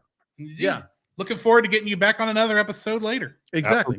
at some point. Let's do it. All right. Let me see if I can find somebody for at least my Twitch people to go raid, because I don't actually know if it'll hit both. What's fine if it hits both? That is the question. I don't even know who's on right now, except I think Francisco is, Say what? because they moved their podcast night to tonight. I think they're done. They're done. So we're going to go to Book of Gaming because he's on. Do it. So y'all have a great evening, and we will catch y'all later. Thanks, guys. Peace and love, y'all. And I should know to hit the button Hit the before I button. start that, because I have to wait 10 seconds. Hit the button.